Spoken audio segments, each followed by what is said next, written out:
तो आप सभी को गुड मॉर्निंग। आज अपनी जेनेटिक इंजीनियरिंग जो अपन पढ़ रहे थे, बायोटेक्नोलॉजी अपन जब पढ़ रहे थे, उसकी अपनी तीसरी क्लास है आज, है ना। और आज प्लांट टिश्यू कल्चर अपन स्टार्ट कर देंगे।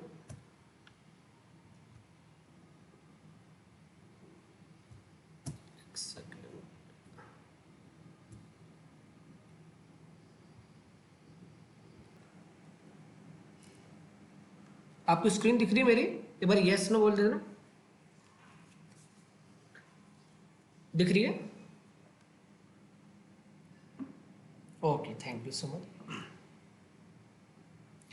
सो good morning to all of you. आज अपनी बहुत ही इंपॉर्टेंट क्लास है प्लांट टिश्यू कल्चर, है ना। और प्लांट टिश्यू कल्चर बहुत ही सिंपल वे में मैंने इसको भी कवर किया गया है। तो क्लास शुरू करें तो उससे पहले मेरी आदत है कि थोड़े बहुत क्वेश्चन से आपको पता पड़ जाए कि कितना कंसेप्ट आपका क्लियर है ना। थोड़े बहुत ही क्वेश्चन है, क्योंकि क्वेश्चन ज़्यादा नहीं मैंने लिखे। तो फटाफट से मुझे केवल यस नो के आंसर दे दीजिएगा कि आपको आते हैं या नहीं आते हैं, ठीक है। तो पहला क्वेश्चन है आपके सामने पेश है स्क्रीन पर, ये रहा। ठीक, दिख गया आपको क्वेश्चंस? ये रहा क्वेश्चंस। प्लांट और part used in plant tissue culture is known as. बहुत बार क्वेश्चन ये पूछा गया है, बहुत बार ये क्वेश्चन पूछा गया है। सर आंसर बोलना नहीं है मैंने, जो भी आप नए हैं शायद हो सकता है ना। तो ये आंसर बोलना नहीं है, आपको आता है तो कोई दिक्कत नहीं है। ये ऑप्शन है आपके, ठीक है। ये ऑप्शन है आपके, callus, explant, group of unorganised cell and stooling hardening. अगर आपको आता है तो क्लियर है ना। वैसा कोई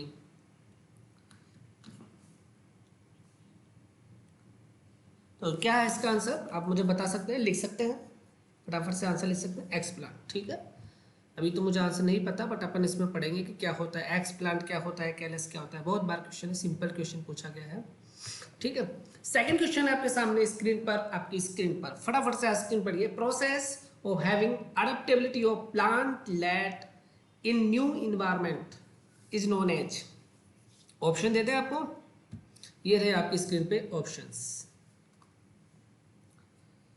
अगर आपको आता है तो यस या नो, जैसा आपकी इच्छा हो। अगर आपको आता है तो यस, अगर आपको नहीं आता तो कोई बात नहीं, आंसर मत दीजिए, सोचने का मौका सबको दीजिए, ठीक है। इसका आंसर मेरे को भी नहीं आता है, ठीक है। तो आंसर दे सकते हैं आप, जो भी आंसर देना चाहे आंसर दे सकते हैं। लाइट भी आ गई है, ठीक, हार्डनिंग, गुड, ठीक है। ये सारी चीज़ अपन पढ़ेंगे। उसके बाद नेक्स्ट क्वेश्चन है आपकी स्क्रीन पर,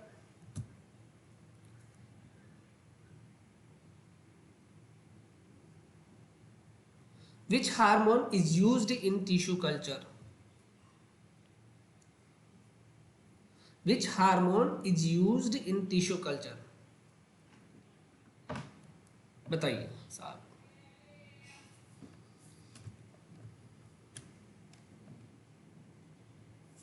Which hormone is used in tissue culture? और जिसको नहीं आता वो नो भी लिख दीजिए।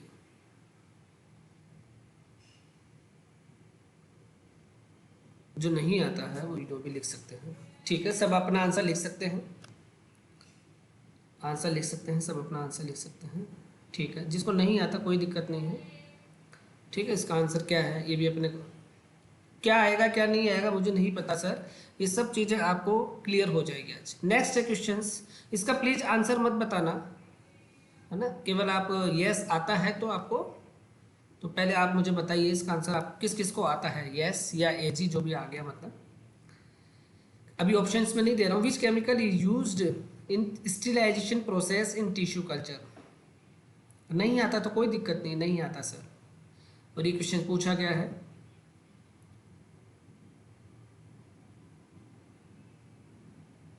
सिर्फ 3 लोगों को आता है बस, बाकी और किसी को नहीं आता। चलिए ऑप्शन देखिए, थोड़ा सा आपकी राह आसान कर सकते हैं। ये रहा HgCl2, sodium hypochlorite, both, none, और कोई आपका एक्स्ट्रा आंसर हो सकता है। ये आपके सामने ऑप्शंस है और बहुत बार क्वेश्चन पूछा गया है, स्पेशली बीएचयू के अंदर बहुत बार पूछा गया है क्वेश्चन। आंसर आप दे सकते हैं, चलिए आप आंसर दे सकते हैं। HgCl2 या सोडियम हाइपोक्लोराइट। जिसको नहीं भी आता कोई दिक्कत नहीं है सर, हमने पहली बार सुना है, कोई दिक्कत नहीं है। नेक्स्ट है स्क्रीन पर आपके क्वेश्चन, इसका आंसर मुझे भी नहीं पता क्या आंसर होगा, देखो इसका आंसर पता पड़ेगा। नेक्स्ट स्क्रीन पर वेरिएशन जो प्लांट टिश्यू कल्चर में क्रिएट होती है या प्लांट टिश्यू कल्चर में जो वेरिएशन की बात करते हैं उसको क्या कहते हैं, ठीक है, कि भाई सोमा क्लोनल वेरिएशन कहते हैं, म्यूटेंट वेरिएशन कहते हैं, या दोनों कहते हैं, या फिर नन, या आपका कोई आंसर। अगर आ गया तो यस, बाकी सोचने का समय सबको दीजिए।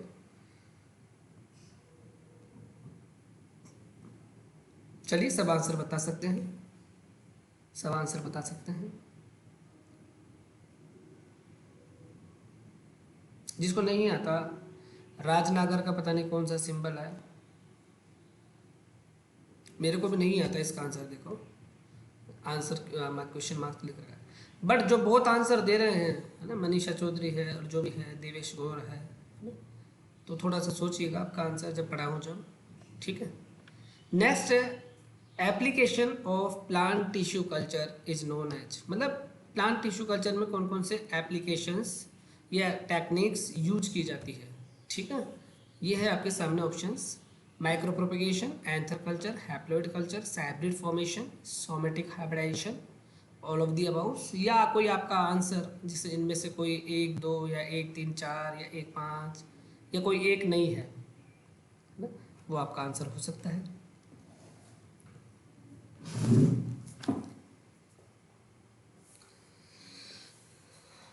सभी को आगे है तो आंसर लिख दीजिए डायरेक्ट, सभी को आगे है तो डायरेक्ट आंसर दीजिए। Micro anther somatic hybrid all of दी, बाकी आंसर क्यों नहीं लिख रहे हैं, ठीक है ठीक है ठीक है, जैसा भी है। तो देखो आपको आइडिया तो हो ही गया होगा कि अपन टिश्यू कल्चर में इसका answer all of the above है, तो इसका आंसर, इसमें सारी चीज़ें अपन पढ़ने वाले हैं। और सबसे इम्पोर्टेंट इनका क्या बेसिक प्रिंसिपल्स है ना, इस प्रिंसिपल से कैसे अपने एग्रीकल्चर में यूज किया जा रहा है, ये सारी की सारी प्रोसेस पढ़ेंगे।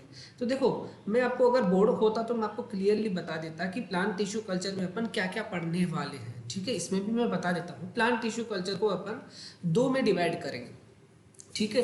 प्लांट टिश्यू कल्चर में एक तो अपन मैकेनिज्म पढ़ेंगे, मैकेनिज्म कि प्लांट टिश्यू कल्चर में मैकेनिज्म कैसे यूज करते हैं, है ना, एक्स प्लांट कैसे यूज करते हैं, ठीक है। फिर एक्स प्लांट के बाद कैसे उसका पूरा का पूरा बनाते हैं, एक पूरा का पूरा पार्ट ये होगा।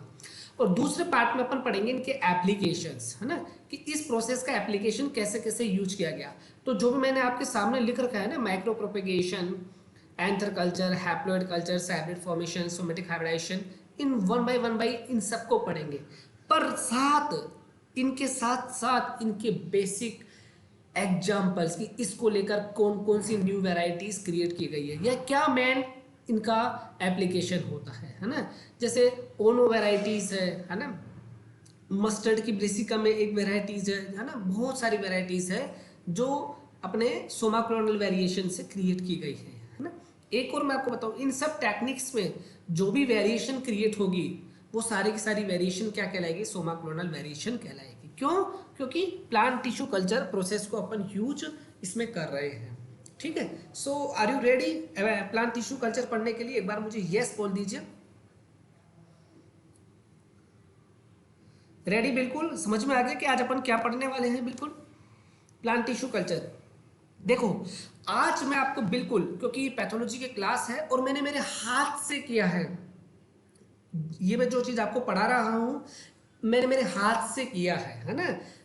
आप चाहे बायोटेक में जाओ, चाहे आप ब्रीडिंग लो, चाहे प्लांट, मतलब कहने का मतलब है प्लांट साइंस सब्जेक्ट लोगे आप तो प्लांट साइंस के अंदर बायोटेक भी मिलती है, पैथोलॉजी भी मिलती है और ब्रीडिंग भी मिलती है, ठीक है। और एनबीपीजीआर का सब्जेक्ट्स भी मिलता है ना, अगर आप जेआरएफ की तैयारी कर रहे हो तो। अदरवाइज आप ये जो सब्जेक्ट आपको मिलते हो तो जो प्रैक्टिकल लैब में जाओगे तो सबसे पहला एक्सपेरिमेंट आपका यही होगा जो मैं आज आपके साथ में करवाने वाला हूँ। सबसे पहली एक्सरसाइज यही होती है, ठीक है, जो मैं आपको यही करवाने वाला हूँ, ठीक है। So are you ready? एक बार यस नो बोल दीजिए, फिर उसके बाद अपन बोल देंगे, ठीक है, गुड। चलिए स्टार्ट करते हैं आज का अपना बहुत ही important topic, plant tissue culture, ठीक है, प्लांट टिश्यू कल्चर। तो मैं अपने नोट्स पे जाता हूँ और आपको प्लांट टिश्यू कल्चर को आपके दर्शन करवाता हूँ। तो पेश है आपके सामने प्लांट टिश्यू कल्चर के नोट्स, बहुत ही इंपॉर्टेंट नोट्स है, पूरा का पूरा कवर किया है, बेसिक बेसिक सिंपल। तो ये है प्लांट टिश्यू कल्चर। देखो दो तीन शब्दों से मिला है, एक है कल्चर, एक है टिश्यू, एक है प्लांट। कल्चर का मतलब आते ही आपको एक ये पॉइंट क्लियर हो जाना चाहिए कि ये पूरा का पूरा प्रोसेस लेबोरेटरी के अंदर होने वाला है। Are you getting my point? भाई ये कल्चर का नाम आते ही कुल मिलाकर बात क्लियर ये होना जाना चाहिए कि सारा का सारा प्रोसेस हमारा लेबोरेटरी के अंदर होने वाला है। तो जब भी लेबोरेटरी के अंदर अपन कुछ करते हैं तो दो वर्ड को अपन क्लेरिफिकेशन करना चाहिए। एक है यहाँ पे इन विट्रो, क्या है साहब, एक है यहाँ पे आपका इन विट्रो, ठीक है, इन विट्रो चल रहा है ना। एक है आपका यहाँ पे इन विट्रो, एक होता है आपका, एक सेकेंड,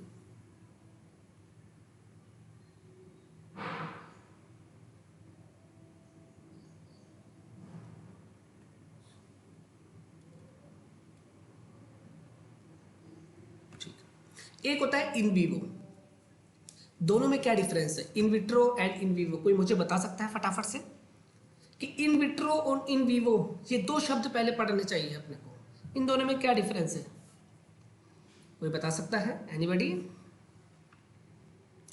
फटाफट से मुझे आंसर बताइए कि इन विट्रो और इन विवो में क्या डिफरेंस है।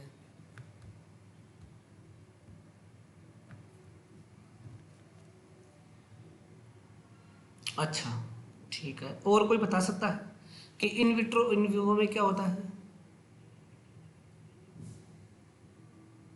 एनीबॉडी बोल सकते हो, आपको दिक्कत नहीं।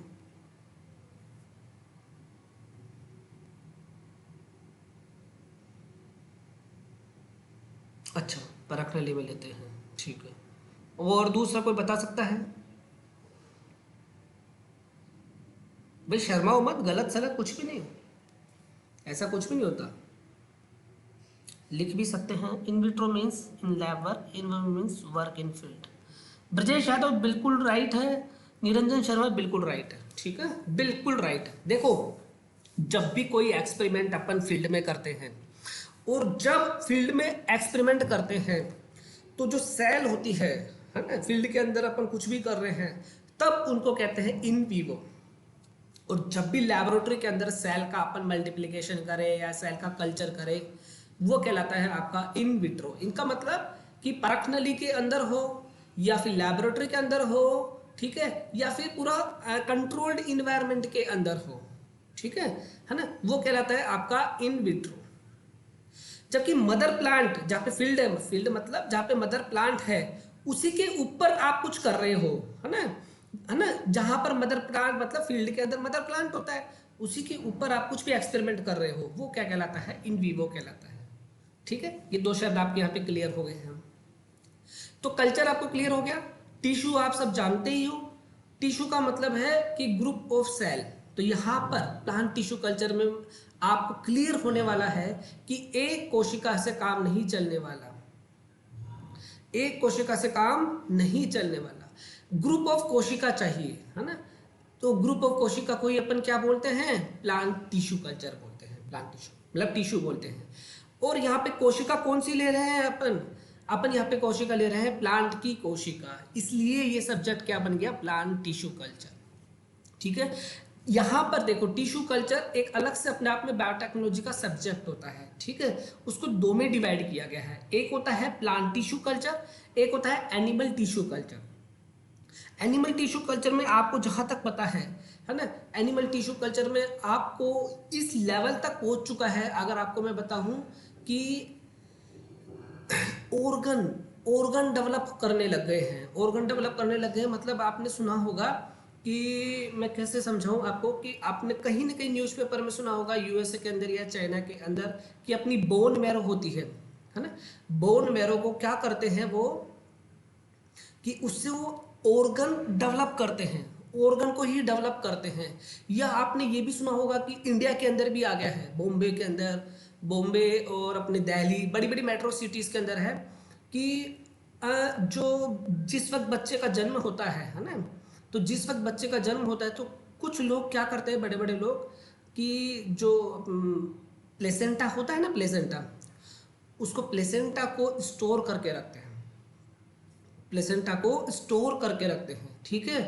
उसको एक बैंक होता है, जैसे पैसा हो, पैसे का बैंक होता है, वैसे ही जीन बैंक होते हैं, है ना, टिश्यू बैंक्स होते हैं, तो वैसे ही स्टोर करके रखते हैं। वो क्यों करते हैं कि इन केस फ्यूचर में किसी आदमी के साथ एक्सीडेंट हो जाए, है ना, कोई हाथ कट जाए, कोई पाँव कट जाए, कुछ डिजीज, इंटरनल डिजीज हो जाए, तो उस प्लेसेंटा से जो ग्रुप ऑफ सेल्स है ना, उसको लेके आप ऑर्गन बना सको, ठीक है, सेम टू सेम हैंड बना सको, पाँव बना सको, आप लीवर बना सको, है ना, और आप हार्ट बना सको, है ना। ये टेक्नोलॉजी पे काम किया जा रहा है, ठीक है। हाथ और पाँव तो बनने लग गए। और मैं आपको एक और डिटेल की मैं बात बताऊं, आप बिलीव नहीं करोगे, यहाँ तक कि कई कंट्रीज के अंदर है ना, जो पैसे वाले लोग हैं वो सेम टू सेम क्या करते हैं, अपने जैसा इंसान को सेव करके रखते हैं। मतलब जिस वक्त अपना जन्म हुआ उस वक्त ही प्लेसेंटा से क्या करते हैं, वो टेस्ट ट्यूब के अंदर मनुष्य का निर्माण करते रहते हैं, ठीक है। और उसका पूरा जैसे 1 साल 2 साल 3 साल पूरा का पूरा चलता रहता है। इनकेस कोई इंसान, जैसे जो नॉर्मल इंसान है, और उसकी किसी वजह एक्सीडेंट में कुछ लॉस हो जाता है या कुछ भी हो जाता है, तो वो अपना वैसा का वैसा सैंपल वहाँ पे पड़ा हुआ है ना, उनके पास बुक है, वहाँ से निकाला और सेम टू सेम ट्रांसफ़र कर दिया। तो कोई कॉम्पेटिबिलिटी इशू भी नहीं होता, कोई कि चेक करो, वो करो, वो करो। तो इस लेवल तक टेक्नोलॉजी पहुँच चुकी है, आपने ये सुनी है बात या नहीं सुनी है? एक बार यस नो बोल दीजिए, सुनी है या नहीं सुनी है?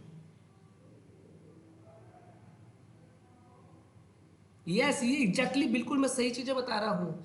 आपने डोली डोली का नाम सुना ही होगा, है ना, डोली का नाम सुना ही होगा, ठीक है।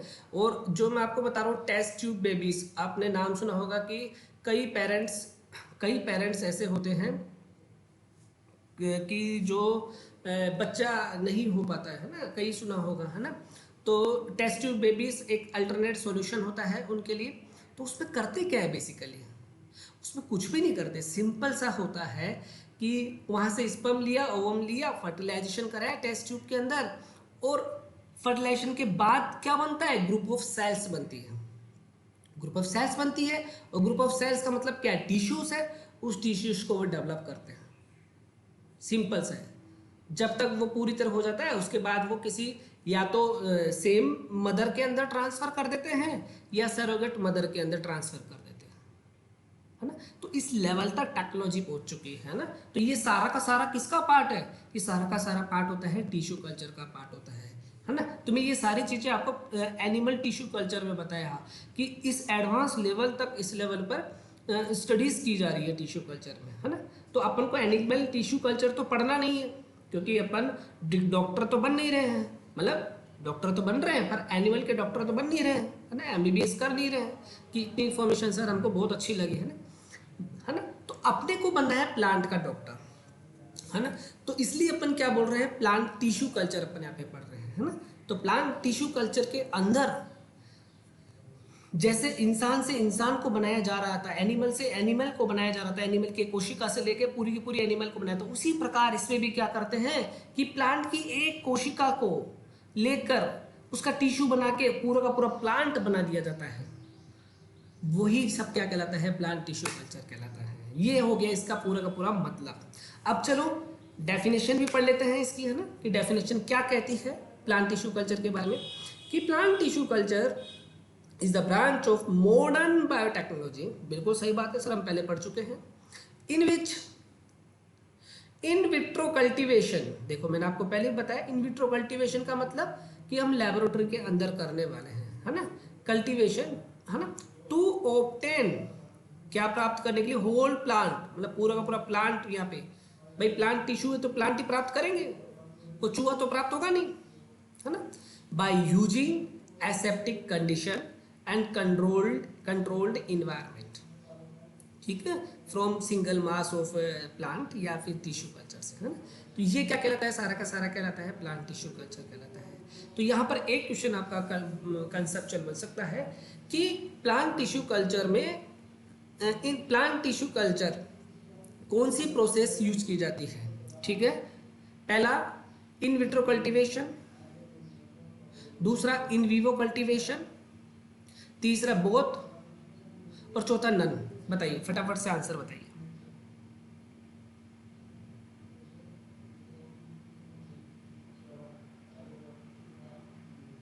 फटाफट से आंसर बताइए सर, फिर आगे बढ़े। एक ही ने बताया, सुन भी रहे हैं नहीं सुन भी रहे हैं, चलो ठीक है, इन विट्रो, ये बात यहाँ पे क्लियर हो गई। अब देखो यहाँ पर जैसे जिस प्रकार से अपन जेनेटिक इंजीनियरिंग में टूल्स पढ़े थे, है ना, उसी प्रकार प्लांट टिश्यू कल्चर में भी टूल्स होता है, और उसका सबसे इम्पोर्टेंट टूल्स होता है वो है एक्सप्लांट। क्या होता है साहब, एक्सप्लांट। अब एक्सप्लांट क्या होता है, देखो यहाँ पे एक्सप्लांट कोई नई चीज नहीं है ना। कोई भी प्लांट का पार्ट हो, कोई भी प्लांट का पार्ट या कोई भी प्लांट का मटेरियल, हो सकता है वो लीफ का हो सकता है वो रूट हो सकता है वो शूट हो सकता है वो मेरिस्टेम हो सकता है वो शूडलिंग हो, कुछ भी हो, ठीक है ना। जो प्लांट टिश्यू कल्चर में यूज किया जाता है पूरे के पूरे प्लांट को डेवलप करने के लिए, ठीक है, वो क्या कहलाता है, आपका एक्सप्लांट कहलाता है। देखो नाम से ही पता है प्लांट बनाना है, ठीक है, कहाँ गया, प्लांट बनाना है यहाँ पे, है ना।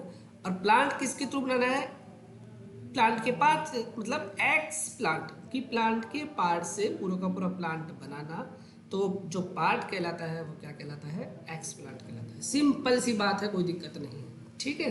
ये पहला इसका और लास्ट टूल है, बस एक्स प्लांट चाहिए, ठीक है। दूसरा होता है कैलस। कैलस, कैलस एक बहुत इंपॉर्टेंट टर्म है, इसको समझने की बहुत जरूरत है ना। मैंने पहले भी कहा कि एक कोशिका से आप कभी भी पूरा का पूरा प्लांट नहीं बना सकते हो, है ना, नहीं बना सकते। क्यों नहीं बना सकते, क्योंकि प्लांट क्या होता है, एक प्रकार का मल्टी सेलुलर ऑर्गेनिज्म है, और मल्टी सेलुलर ऑर्गेनिज्म के लिए डिफरेंट डिफरेंट सिस्टम्स होते हैं, और सिस्टम किसके बने होते हैं, ऑर्गन्स के बने होते हैं, और ऑर्गन्स किसके बने होते हैं, टिश्यूज के बने होते हैं। तो यहाँ पर एटलीस्ट इनको टिश्यू चाहिए ही चाहिए, और टिश्यू किसके बने होते हैं, ग्रुप ऑफ सेल्स के बने होते हैं।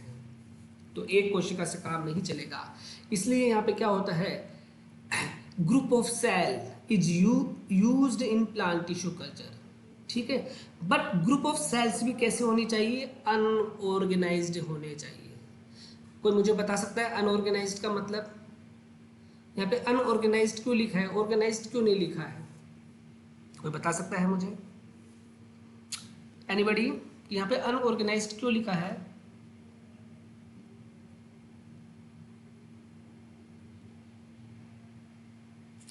कोई नहीं बताएगा, मत बताओ, मैं भी आगे बढ़ जाता हूँ। अजी कोई तो बता दो, अनऑर्गेनाइज्ड का मतलब क्या है यहाँ पे, भाई हिंदी में ही बता दो। जो ऑर्गेनाइज्ड नहीं है वो unorganised, not organise in perfect structure, हाँ यही तो कह रहा हूँ, बिल्कुल बिल्कुल अनुराधा, बिल्कुल करेक्ट आंसर है आपका। देखो यहाँ पे अगर कोशिका पहले से ही ऑर्गेनाइज्ड हो गई, ऑर्गेनाइज्ड का मतलब कि भाई कोशिका में न्यूक्लियस को इंफॉर्मेशन मिल चुकी है कि आपको हाथ ही आप प्लांट की बात कर रहे हैं तो, कि आपको लीफ ही बनाना है ना। तो पहले से ही ऑर्गेनाइज्ड हो गई कोशिका कि भाई लीफ ही बनाना है ना। तो फिर क्या मतलब, वो प्लांट तो बनाएगी नहीं, वो तो लीफ ही बनाएगी, है ना। इसलिए यहाँ पे कोशिका को कोई भी इंफॉर्मेशन नहीं दी जाती है ना, अनऑर्गेनाइज्ड रहती है ना, कि आपको क्या बनाना है, कोई मतलब नहीं है, कुछ भी बन सकता है उससे, है ना। इसलिए यहाँ पे अनऑर्गेनाइज्ड ग्रुप ऑफ सेल लेते हैं, है ना, कभी भी ऑर्गेनाइज्ड ग्रुप ऑफ सेल नहीं लेते हैं, नहीं लेते हैं, ठीक है। तो ये एक्सप्लांट और कैलस के अंदर डिफरेंस आप बिल्कुल ध्यान में रखना, अब पूरा का पूरा प्रोसेस मैं आपके सामने ले जाता हूँ, पूरा का पूरा प्रोसेस मैं आपको ले जाता हूँ। चीज़ को थोड़ा सा और अपन छोटा कर ले जिससे पूरा का पूरा आपको दिख जाए।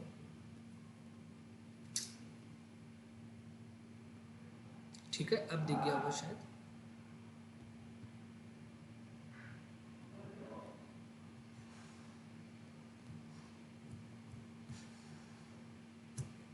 लीजिए साहब, ये पूरा का पूरा एक्सपेरिमेंट है प्लांट टिश्यू कल्चर का, जो मैंने आपको बताया था ना। आप जूम करके देख लेना, है ना, ये जूम करके देख लेना, आपको जूम करके आप स्लाइड करके जूम करके देख सकते हैं, है ना। मैंने आपको पूरा का पूरा स्टेप्स, और ये कि ये पूरी स्टेप्स आपको कहाँ फॉलो करनी पड़ेगी, ये आपको फॉलो करनी पड़ेगी आपके क्लास के रूप के, क्लास में आपको फॉलो करनी पड़ेगी।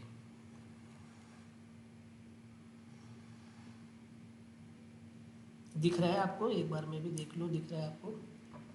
हाँ, दिख सक रहा है आपको, ठीक दिख रहा है आपको। देखो यहाँ पर अपन प्लांट टिश्यू कल्चर का पूरा स्टेप फॉलो करने वाले हैं कि भैया एक प्लांट के पार्ट से वापस नया प्लांट कैसे बनाएं। तो पहली बात तो ये सारा का सारा प्रोसेस कहाँ होगा, लेबोरेटरी के अंदर होगा साहब। लेबोरेटरी में बहुत सारे इंस्ट्रूमेंट चाहिए होंगे, है ना। अभी मैं आपको नाम बता देता हूँ, लेमिनार एयर फ्लो चाहिए होगा जिसके अंदर हीपा फिल्टर लगता है, ठीक है। उसके बाद आपको बायोलॉजिकल ऑक्सीजन डिमांड चाहिए होगा, बीओडी, है ना। उसके बाद आपको ऑटोक्लेव चाहिए होगा जिसमें 15 psi का प्रेशर होता है। उसके बाद आपको एक रेफ्रिजरेटर चाहिए होगा, है ना। ये सब चीज़ें आपको चाहिए होगी। उसके बाद आपको पेट्री प्लेट्स इक्विपमेंट चाहिए होंगे, है ना। आपको फ्लास्क चाहिए होंगे, ठीक है। आपको कॉटन चाहिए होगा, है ना। आपको ये डिस्टिलेश मटेरियल चाहिए होंगे, ये सारी चीज़ें आपको चाहिए होंगी, ठीक है। ये सब चीज़ें चाहिए होगी और आप ये सब चीज़ें लेके अब आप एक्सपेरिमेंट करने वाले हैं। तो आपने क्या किया, आपने सोचा चलो मैं एक्सपेरिमेंट करता हूँ, ठीक है। ये प्लांट है, यहाँ पे आपको प्लांट दिख रहा होगा, देखो स्टार्टिंग में, है ना। ये स्टार्टिंग में आपको प्लांट दिख रहा होगा, है ना। पहले प्रोसेस में चलते हैं अपन, एक सेकेंड मैं हाईलाइट यूज ले लूँ।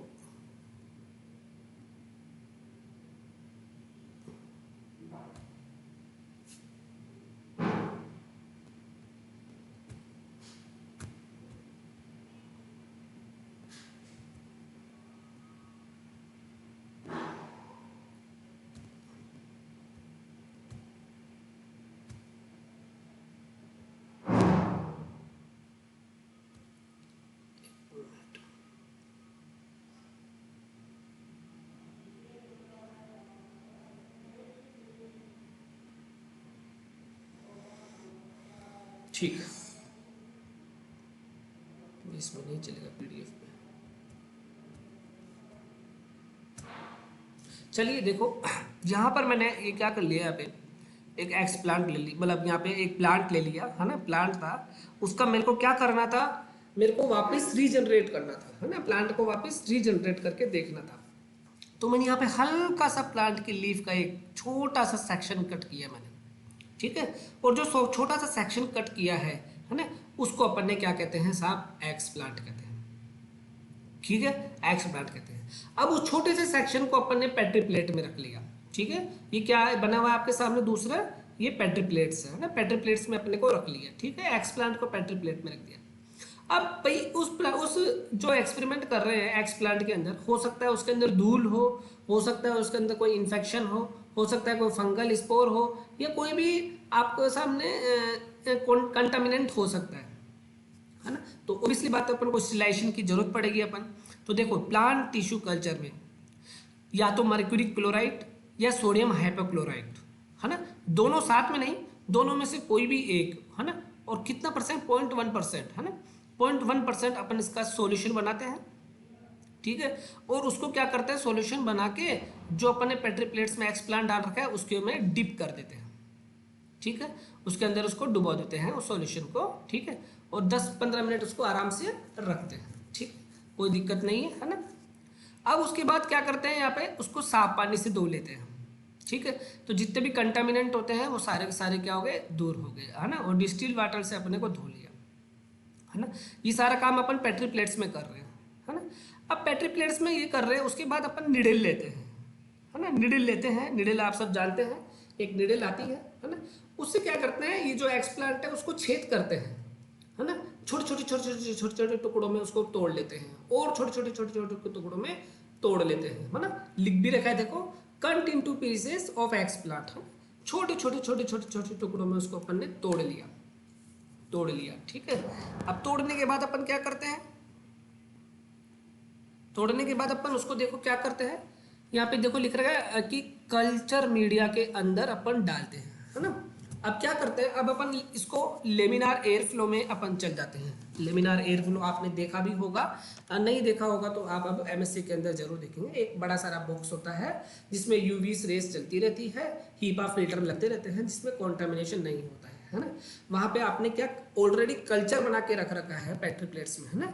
अब कल्चर बना के रख रखा है ना, उस कल्चर के अंदर क्या करते हैं, जो ये छोटे छोटे अपने टुकड़े किए हैं उसको अपन उसमें रख देते हैं अलग अलग जगह पे, ठीक है। और रखने के बाद इसको पूरा तरह पैक कर देते हैं इस पेट्री प्लेट को, है ना, कागज लगा के और रबर लगा के बिल्कुल बांध देते हैं और डेट लिख देते हैं कि इस डेट को अपन ने ये किया, ठीक है। और इसको रखने के बाद अपन 4 से 5 दिन में क्या करते हैं, बीओडी में रख देते हैं। क्या करते हैं, बायोलॉजिकल ऑक्सीजन डिमांड, है ना। इसके अंदर क्या होता है, बीओडी का मतलब क्या होता है कि उस प्लांट की कोशिका को, जो अपन नेक्स्ट प्लांट लिए हैं, उसको फेवरेबल टेम्परेचर मिले, फेवरेबल ऑक्सीजन मिले, ठीक है, ग्रो करने के लिए, है ना। 4 से 5 दिन के लिए क्या होगा, आराम से वो उस टेम्परेचर उस इन्वायरमेंट में रहेगा, है ना। उसके बाद आप पेट्री प्लेट्स को निकाल के देखोगे तो ऐसे ग्रुप ऑफ सेल्स बन जाते हैं बहुत सारे। देखो ये बहुत सारे ग्रुप ऑफ सेल्स बन गए, और इसी ग्रुप ऑफ सेल्स को अपन क्या कहते हैं, कैलस फॉर्मेशन कहते हैं। क्या कहते हैं कि भाई कैलस का फॉर्मेशन हमारे पास हो गया है, ये यहाँ पे कैलस बन चुका है आपका, है ना। तो ये सारी प्रोसेस एक्सप्लांट से लेकर अपन ने सबसे पहले स्टेरिलाइजेशन किया, फिर पानी से वापस धोया, ठीक है, फिर छोटे छोटे टुकड़े किए, फिर उसको अपन ने कल्चर मीडिया के अंदर डाला, है ना। कल्चर मीडिया मतलब खाना डाला, खाना दिया कोशिका को, फिर उसको बीओडी में रख दिया जहाँ पे उसका स्पेसिफिक टेम्परेचर अपन ने कर दिया और ऑक्सीजन देने लगा, और ऐसे बहुत सारे कोशिकाओं के ग्रुप बन गए, और कोशिकाओं के ग्रुप को क्या कहा अपन ने, कैलस कहा। तो देखो एक्स प्लांट से क्या बन गया, कैलस बन गया। एक्स प्लांट एक मटेरियल था प्लांट का, और कैलस क्या है, अनऑर्गेनाइज्ड ग्रुप ऑफ सेल्स बन गई, ठीक है। अब अपने को क्या करना है, यहाँ पर अपने को फ्लास्क यूज होगा, है ना। फ्लास्क, तो सबसे पहले फ्लास्क को भी स्टेरिलाइजेशन करना जरूरी है ना। तो यहाँ पर ऑटोक्लेव यूज करते हैं अपन। ऑटोक्लेव 15 PSI का प्रेशर होता है, आधे घंटे के अंदर 27 मिनट के अंदर, मतलब 15 से 20 मिनट के अंदर अपन रख देते हैं, ठीक है ना। और जो भी अपने को रखना हो कांच के इक्विपमेंट्स वो सारे वहीं स्टेरिलाइज्ड होते हैं, जैसे पेट्री प्लेट्स भी वहीं स्टेरिलाइज्ड होते हैं, है ना। फ्लास्क भी वहीं स्टेरिलाइज्ड होते हैं, आपके टेस्ट ट्यूब भी वहीं स्टेरिलाइज्ड होती है, आप जो कल्चर बनाए हो वो भी वहीं स्टेरिलाइज्ड होता है ना, सारा वहीं स्टेरिलाइज्ड होता है। कॉटन भी वहीं स्टेरिलाइज्ड होता है, ठीक है, कॉटन के अंदर रख के पूरा का पूरा। अब उसके बाद क्या करते हैं, स्टेरिलाइज्ड जो अपन ने कर लिया है फ्लास्क, उसको लेके आते हैं, है ना। सेम वही लेमिनार एयर फ्लो में करना है सारा का सारा प्रोसेस। और फ्लास्क के अंदर अपन क्या करते हैं, जो कल्चर मीडिया यहाँ पे अपन ने पहले भरा था वही कल्चर मीडिया अपन भर देते हैं, जिसको अपन न्यूट्रिएंट मीडिया भरते हैं, और चुपचाप यहाँ से कैलस को निकाल के इस फ्लास्क के अंदर डाल देते हैं, ठीक है। और फ्लास्क के अंदर डालने के बाद क्या करते हैं, इसको कॉटन से पैक करके, रबर से पैक करके वापस आप चाहो तो बायोलॉजिकल ऑक्सीजन डिमांड में रख दो, बीओडी में रख दो, या नॉर्मल भी रख सकते हो, ठीक है। आपको जितने समय तक इसको स्टोर करके रखना है आप स्टोर करके रख सकते हो, है ना। आपको चाहिए कि मैं लंबे समय तक स्टोर करके रखूं तो 1 महीने के बाद वापस इसको ट्रांसफर कर दीजिए, क्योंकि फ्लास्क को चेंज कर दीजिए, ठीक है, जिसको सब कल्चरिंग अपन कहते हैं, ठीक है ना, ये कर सकते हैं। अब समय आ गया कि भैया सूटेबल टाइम आ गया है, अब अपने को इस जो प्लांट है ना, जो अपने जो अनऑर्गेनाइज्ड सेल बनाया है उसको अपन ने ऑर्गेनाइज्ड सेल बनाना है ना, कोई स्पेसिफिक ऑर्गन्स बनाना है। तो अगर अपने को रूट बनानी है ना, कि रूट का डेवलपमेंट पहले हो या रूट का जर्मिनेशन पहले हो, तो साइटोकाइनिन ऑक्जिन दोनों ही हार्मोन डालते हैं, बट ऑक्जिन की मात्रा साइटोकाइनिन से ज़्यादा डाल देते हैं। तो इसका मतलब यहाँ पर ये क्लियर होता है कि प्लांट टिश्यू कल्चर के अंदर 2 हार्मोन का यूज किया जाता है, पहला साइटोकाइनिन, दूसरा ऑक्जिन। आप सबको पता है कि साइटोकाइनिन सेल डिवीजन को बढ़ाता है। बड़ा जल्दी जल्दी कोशिका विभाजन करो, न्यूक्लियस बनेगा, विभाजन होगा, एक कोशिका, दो, हजारों कोशिका, फिर टिश्यू बहुत सारे बनने लग जाएंगे, ठीक है। और साथ में अपन ने क्या कर दिया, ऑक्सीजन की मात्रा ज्यादा डाल दी, तो ऑक्सीजन की मात्रा डालती पहले रूट का डेवलपमेंट पहले होगा, ठीक है। और अगर अपन ने साइटोकाइनिन की मात्रा ऑक्सीजन से ज्यादा डाल दी तो शूट का डेवलपमेंट पहले होगा, है ना। ये अपने को क्या चाहिए उसके अकॉर्डिंग अपन डिसाइड करते हैं, ठीक है। और कुल मिलाकर अपने पास क्या बन गया, प्लांटलेट बन गया, जिसमें रूट भी हो गई और भाई साहब स्टेम भी हो गई, है ना। ये दोनों को दोनों अपन ने डाल के अपन ने प्लांटलेट बनाए। तो देखो एक्स प्लांट से पहले कैलस बना और कैलस से यहाँ पे प्लांटलेट बनाया, अभी तक प्लांट नहीं बना है। प्लांटलेट का मतलब होता है प्लांट का बच्चा, प्लांट का बच्चा, है ना। तो बिल्कुल यहाँ पे प्लांटलेट बना है ना। अब इस प्लांटलेट को क्या किया, आप चाहो तो थोड़े दिनों के लिए और रखने के लिए आप क्या कर सकते हो, दूसरे नए फ्लास्क में ट्रांसफर कर सकते हो, जिसको सब कल्चरिंग कहते हैं, है ना। सब कल्चर, जिसमें ग्रोथ आप हार्मोन डाल सकते हो, है ना, और भी कोई इंपॉर्टेंट न्यूट्रिएंट आप डाल सकते हो, है ना। तो सब कल्चरिंग और ग्रोथ डेवलपमेंट के लिए आप फ्लास्क को चेंज करते हो, ठीक है। और जब आपको सूटेबल इन्वायरमेंट आ गया कि भाई अब आपने को ट्रांसफर करना जरूरी है, तो जिस दिन आपको लगे कि भाई अब ट्रांसफर करना जरूरी है, उससे 7 दिन पहले या 15 दिन पहले, है ना, आपको हार्डनिंग देनी पड़ती है।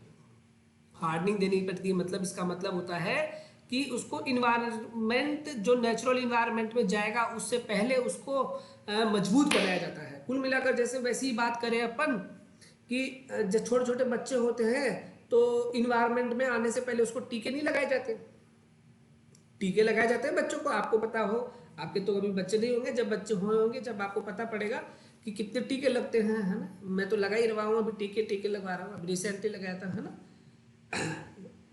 तो बहुत सारे टीके लगते हैं। सेम प्लांट में भी क्या होता है कि यहाँ पे टीके मतलब उनको हार्डनिंग की जाती है।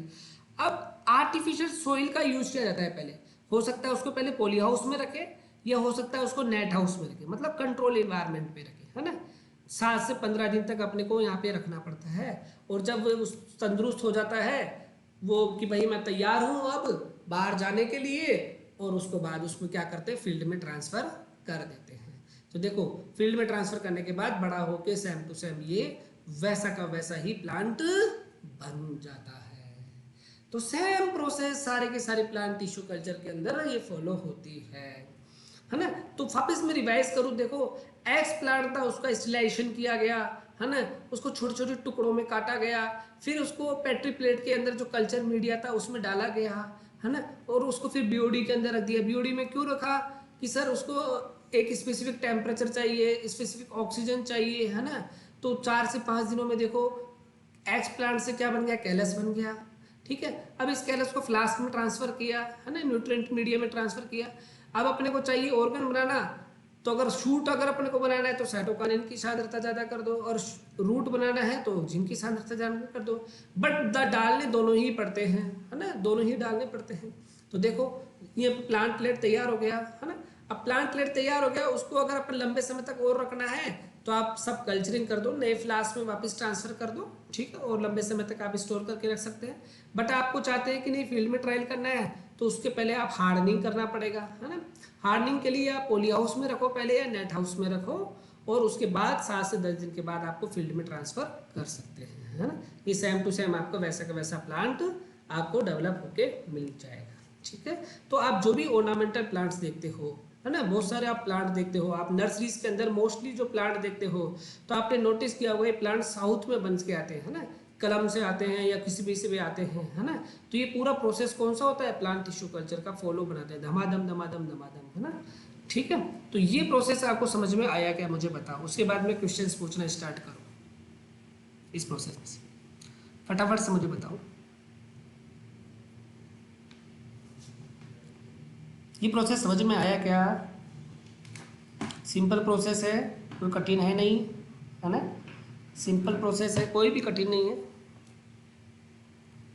ना, बिल्कुल सिंपल प्रोसेस है, कठिन है ही नहीं। सबको समझ में आ गया क्या, गुड, वेरी गुड।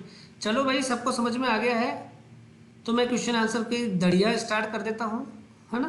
और पहले सोचने का समय सबको दो, है ना, उसके बाद आप आंसर बता सकते हो। सबसे पहला मेरा सवाल ये है कि प्लांट टिश्यू कल्चर के अंदर सब कल्चरिंग किस में की जाती है, पेट्री प्लेट में या फ्लास्क में? सर ये तो सर इतनी डिटेल में पूछ रहे हो सर, हम तो करें भी नहीं फिर भी बता देंगे। किसी को नहीं आया? मैंने तो सिंपल सा पूछा कि प्लांट टिश्यू कल्चर के अंदर जब अपन कैलस बनाते हैं या अपन प्लांटलेट बनाते हैं तो जो सब कल्चरिंग एक प्रोसेस होता है, वो सब कल्चरिंग प्रोसेस पेट्री प्लेट में की जाती है या फ्लास्क में की जाती है? सिंपल सा मैंने क्वेश्चन पूछा है, आंसर बता सकते हैं आप सभी।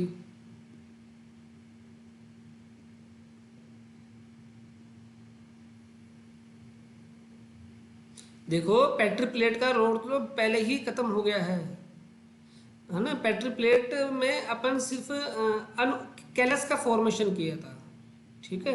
प्लांट लेट के लिए या फिर आप अपन नॉर्मली फ्लास्क का ही यूज करते हैं, ठीक है। पेट्री प्लेट्स हॉरिजॉन्टल होता है, फ्लास्क वर्टिकल होता है, तो उसको न्यूट्रिएंट मीडिया ज़्यादा चाहिए, है ना। न्यूट्रिएंट मीडिया ज़्यादा चाहिए तो फ्लास्क यूज करते हैं, ठीक है ना। वैसे ये क्वेश्चन पूछने कोई नहीं वाला, बट मेरे को ऐसे ही आपको कंसेप्चुअल मैंने पूछ लिया, है ना। दूसरा मेरा सवाल आपके सामने ये है कि हार्डनिंग किसकी की जाती है? हार्डनिंग आप समझ गए। हार्डनिंग पहला ऑप्शन है आपके पास एक्स प्लांट की, दूसरा ऑप्शन है कैलस की, तीसरा ऑप्शन है आपके पास प्लांटलेट की, या चौथा ऑप्शन प्लांट की। हार्डनिंग किसकी की जाती है? अगर आपको आ गया है तो कोई बात नहीं, सबको सोचने का समय दीजिए और आंसर आप बता सकते हैं। तो यहाँ पे बिल्कुल कंसेप्ट आपका क्लियर होता है कि हार्डनिंग यहाँ पे प्लांट लेट की जाती है, प्लांट लेट की जाती है, ठीक है। प्लांट लेट की हार्डनिंग की जाती है, ठीक है। ये बात भी क्लियर हो गई है ना। ब्रिजेश यादव पेट्री प्लेट्स इसलिए आंसर दे रहे होंगे क्योंकि वो बैक्टीरिया का कल्चर और फंगस का कल्चर का सोच रहे होंगे ना। बैक्टीरिया फंगस का कल्चर का सब कल्चरिंग करते हैं तो पेट्री प्लेट्स ही यूज किया है। बट यहाँ पर मैं टिश्यू कल्चर की बात कर रहा हूँ ना, प्लांटलेट की बात कर रहा हूँ, है ना। तो उस सिचुएशंस के अंदर नॉर्मली फ्लास्क ही यूज करते हैं, ठीक है। आपने नोटिस किया होगा कि बड़े लेवल पर आपको अगर बैक्टीरिया या फिर आपको क्या बोलते हैं फंगस का कल्चर आपको तैयार करना है तो आप फ्लास्क में ही करते हो, है ना, जाओ जिसको बाहर बेचना होता है, ठीक है। नेक्स्ट क्वेश्चन है आपका कि आप मुझे ये बताइए कि निम्न में से प्लांट टिश्यू कल्चर के अंदर कौन कौन से इक्विपमेंट्स यूज होते हैं, है ना। पहला ऑप्शन लेमिनार एयर फ्लो, दूसरा ऑप्शन ऑटोक्लेव, तीसरा ऑप्शन बीओडी मतलब बायोलॉजिकल ऑक्सीडाइल डिमांड, चौथा ऑप्शन रेफ्रिजरेटर, और पांचवा ऑप्शन ऑल, और छठा ऑप्शन नन।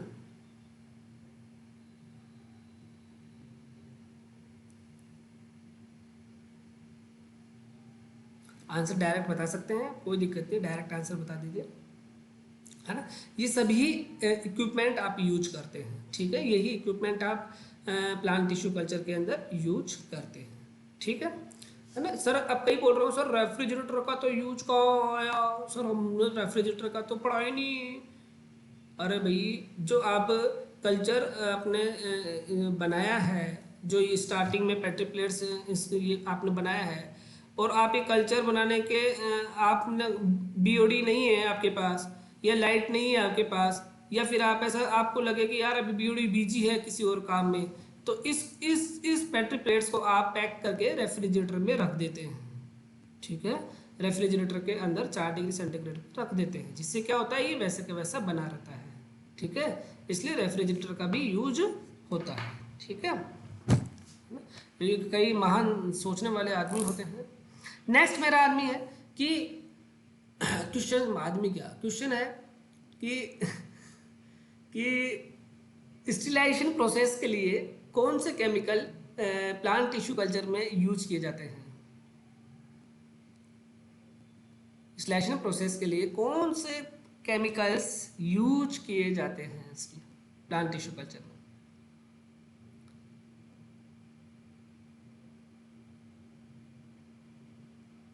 फटाफट से आंसर बताइए, डायरेक्ट आंसर बता दीजिए, कोई दिक्कत नहीं है।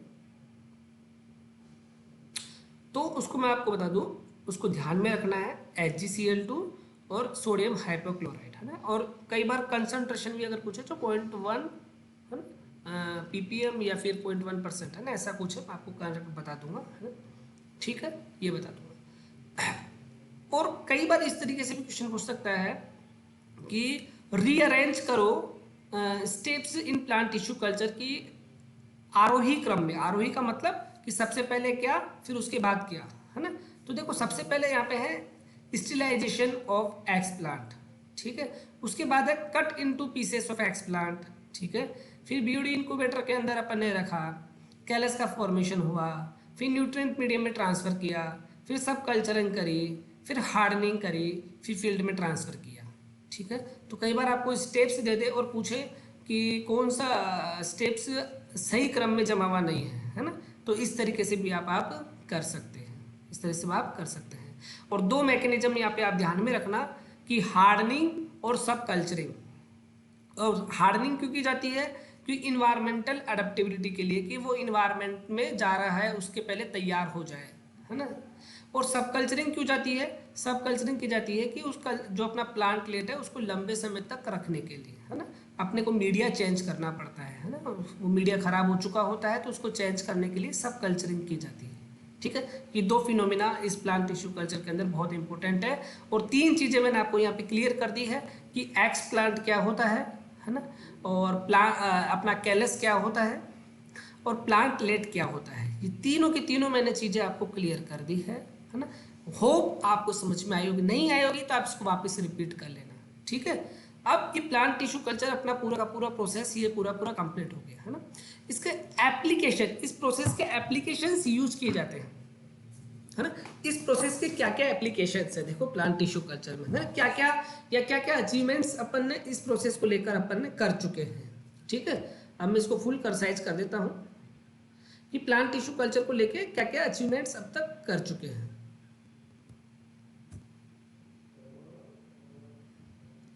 ठीक है। ये एप्लीकेशंस अपन पढ़ने वाले हैं, ठीक है। तो सबसे पहले देखो एप्लीकेशंस है ना, वो है, हाँ हाँ बोलिए बोलिए। प्लांट लेट दोबारा बता, प्लांट लेट क्या है, प्लांट का छोटा रूप, ठीक है। प्लांट लेट क्या होता है, देखो यहाँ पे सिंपल सी बात है कि एक्स प्लांट छोटा सा प्लांट का पार्ट हो सकता है, लीफ हो सकता है रूट की कोशिका हो सकता है स्टेम हो, ठीक है, कुछ भी हो सकता है, ठीक है ना। वो हो गया एक्स प्लांट, है ना। उस एक्स प्लांट को अपन ने कोशिकाओं में डेवलप कर दिया, बहुत सारे ग्रुप ऑफ कोशिका में डेवलप कर दिया, वो कैलस हुआ, ठीक है। और जब कैलस में स्पेशल अनऑर्गेनाइज्ड होके ऑर्गेनाइज्ड फॉर्म में चेंज हो गए, मतलब उसमें रूट स्टेम का फॉर्मेशन हो गया, वो क्या कहलाया गया, अपना प्लांट लेट कहलाया बस, है ना। कि कैलस के अंदर रूट स्टेम का फॉर्मेशन हो गया या ऑर्गेनाइज्ड ग्रुप ऑफ सेल्स, वही क्या कहलाई, प्लांट लेट कहलाई बस, ठीक है। अब इस प्लांट लेट का अपने को हो सकता है सब कल्चरिंग कर दो लंबे समय तक रखने के लिए, या फिर इसका समय आ गया फील्ड में ट्रांसफर करने के लिए तो हार्डनिंग कर दो, है ना। सिंपल है, कोई दिक्कत नहीं है, ठीक है, क्लियर हो गया, है ना, ठीक है। अब इस प्रोसेस के जो प्लांट टिश्यू कल्चर पढ़े हैं उस प्रोसेस के अपन एप्लीकेशन पढ़ेंगे, एप्लीकेशन अपन यहाँ पे पढ़ने वाले हैं। और सबसे पहला और सबसे ज्यादा जो यूज होता है वो होता है माइक्रो प्रोपेगेशन। माइक्रो प्रोपेगेशन, जो नर्सरी आप देखते हो आसपास, है ना, जो भी नर्सरीज आप देखते हो आसपास 90% वो माइक्रो प्रोपेगेशन टेक्निक यूज करते हैं, है ना। अपन तो देसी भाषा में बोलते हैं कि कट कलम लगा दी, वो लगा दी, एयर लेयरिंग कर दी, पिट्टू कर दी, वो कर दी, बहुत सारी चीज़ें अपन बोलते हैं, बट टेक्निकली, है ना, या प्लांट टिश्यू कल्चर के अकॉर्डिंग वो टेक्निकली क्या होता है, माइक्रो प्रोपेगेशन होता है। डेफिनेशन पढ़ लो, क्लोनिंग ही करते हैं अपन कि एक प्लांट से बहुत सारे प्लांट बना देते हैं, है ना। Cloning of multiple copies from single plant या उस प्लांट के पार्ट से in limited time and space, मतलब कम समय के अंदर और कम जगह के अंदर एक प्लांट से बहुत सारे प्लांट बनाना ही क्या कहलाता है, माइक्रो प्रोपेगेशन कहलाता है। आपने बहुत सारा सुना होगा, जैसे एग्जाम्पल के तौर पे मैं जो मैं खुद क्रिएट करता हूँ, है ना। मैंने मैं स्नेक प्लांट, आपने सुना होगा कि टॉप 10 जो अपने क्या कहते हैं एयर प्यूरिफायर प्लांट है ना, टॉप 10 एयर प्यूरिफायर प्लांट के अंदर शायद नंबर 1 या नंबर 2 के अंदर स्नेक प्लांट आता है ना। आपने नोटिस भी किया होगा, क्योंकि मैं संदीप माहेश्वरी को फॉलो करता हूँ, तो आपने संदीप माहेश्वरी की वीडियो अगर आपने देखे होंगे, जो अभी के है ना, जो कमरे में बैठ के वो बोलता है, तो उसके पीछे का सीन देखोगे आप, तो पूरे के पूरे गमलों में उसने स्नेक प्लांट लगा रखे हैं। ठीक है, आपने कई जगह देखा होगा कि बैकग्राउंड के अंदर स्नेक प्लांट लगता है। अब स्नेक प्लांट भी दो प्रकार के होते हैं, एक में धारियां लगी हुई होती है ना, एक में धारियां लगी हुई होती है, एक में बिना धारी के होते हैं। ठीक है, एक में गोल्डन, एक में येलो गोल्डन कलर दे देते हैं, है ना। तो 3-4 कैटेगरीज के होते हैं स्नेक प्लांट, है ना। ये बहुत एयर प्यूरिफायर है ना। कहते हैं कि एक प्लांट कम से कम 5 जनों को प्योर ऑक्सीजन प्रोवाइड करता है एक दिन की, है ना। तो उस स्नेक प्लांट को मैंने क्या किया, एक प्लांट में मेरे फ्रेंड से लेके आया था, है ना, वो जितेंद्र आप सब जानते ही हैं, है ना। उससे मैं लेके आया, उसको मैंने क्या किया, जो सब आप करते हो कट उसके जो नीचे से वो उसका होता है, कट करके दूसरे में लगाया, कट करके दूसरे में लगाया, ऐसे ऐसे 2 साल के अंदर मैंने बहुत सारे कॉपीज कर लिए। ठीक है, और उस कॉपीज को बहुत जगह मैंने डिस्ट्रीब्यूट भी कर दिए। और शायद पिछली बार मैंने शायद किसी को गिफ्ट भी दिया था। मैं एक टेस्ट मैंने ऑर्गेनाइज करवाया था, है ना। वो टेस्ट ऑर्गेनाइज कराया था, जिसको फर्स्ट रैंक आई थी, उसको मैंने एक वो पॉट भी शायद मैं जिस दिया हो, याद है मेरे को, शायद बोला हो दिया हो, आई डोंट नो, बट बताया था उस वक्त मैंने, है। अच्छा, नहीं दिया था, ठीक है। नहीं, इस बार की बात नहीं कर रहा मैं, पिछली बार की बात कर रहा हूँ, पिछले से पिछली बार जब ऑफलाइन कोचिंग चलती थी। पिछली बार तो क्लासेस ही नहीं हुई, है ना, उस वक्त मैंने, है। तो माइक्रो प्रोपेगेशन का क्या हुआ कि एक प्लांट लिया मैंने, ठीक है, एक प्लांट की कट करा, लीफ करा, दूसरी जगह लगा दिया, फिर कट किया, फिर लीफ लगा दी, तो एक प्लांट से कितने सारी कॉपीज बन गई। तो वो क्या, टेक्निकली उसको क्या कहते हैं अपन, माइक्रो प्रोपेगेशन कहते हैं। ठीक है, और इसका यूज देखो कहाँ पर है, ऑर्नामेंटल फ्लावर प्लांट। ठीक है, ऑर्नामेंटल मतलब जो नर्सरीज के अंदर जितनी भी ऑर्नामेंटल अपन प्लांट देखते हैं, है ना, ऑर्नामेंटल प्लांट में भी आपने सुना होगा कि शेड प्लांट, सेमी शेड, है ना, इंडोर प्लांट्स, आउटडोर प्लांट्स, है ना, इस तरीके से कैटेगरीज आपने सुनी होगी, है ना। तो नर्सरीज वाले इस प्रोसेस का बहुत यूज करते हैं। कुछ फ्रूट्स एंड नट्स भी इस तरीके से बनाए जाते हैं।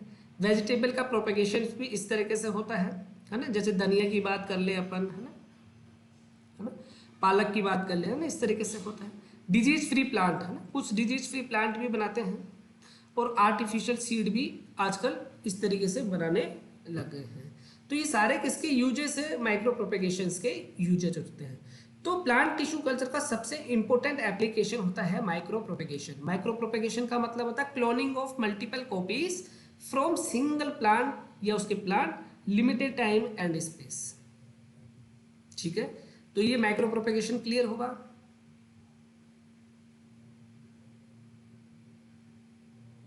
नहीं तो मैं क्वेश्चन पूछूं, बताओ, क्लियर हुआ तो बताओ। क्लियर है, चलो मैं क्वेश्चन पूछता हूं। अच्छा, अंकुश ने बोला है दिया नहीं दिया सर। यस, शायद अंकुश आपके ही बैच में था। मैंने बोला था, है ना, बोला था मैंने उस वक्त, बोला तो था, मुझे ध्यान है ना, कि ऐसा कुछ मैं दूंगा, बट दे नहीं पाया। ठीक है, तो देखो क्वेश्चन इसमें ये बनता है ना, क्वेश्चन में इसमें पूछूं तो क्वेश्चन ये बनता है कि माइक्रो प्रोपेगेशन में जो प्लांट तैयार हो रहे हैं, बहुत सारे प्लांट तैयार हो रहे हैं, है ना। हाँ, आप दे देंगे सर, बिल्कुल दे देंगे। अब तो सबको बांट देंगे, अब तो बैम्बू प्लांट बांट देंगे। ठीक है, तो माइक्रो प्रोपेगेशन जो प्लांट तैयार होते हैं, तो जो पेरेंट प्लांट या मदर प्लांट बोलते हैं अपन, तो उसकी सेम टू सेम फोटोकॉपी होते हैं या कुछ डिफरेंस होता है जेनेटिकली और मॉर्फोलॉजिकल। फटाफट से बताइए कि जेनेटिकली डिफरेंट होते हैं या फिर सेम टू सेम होते हैं।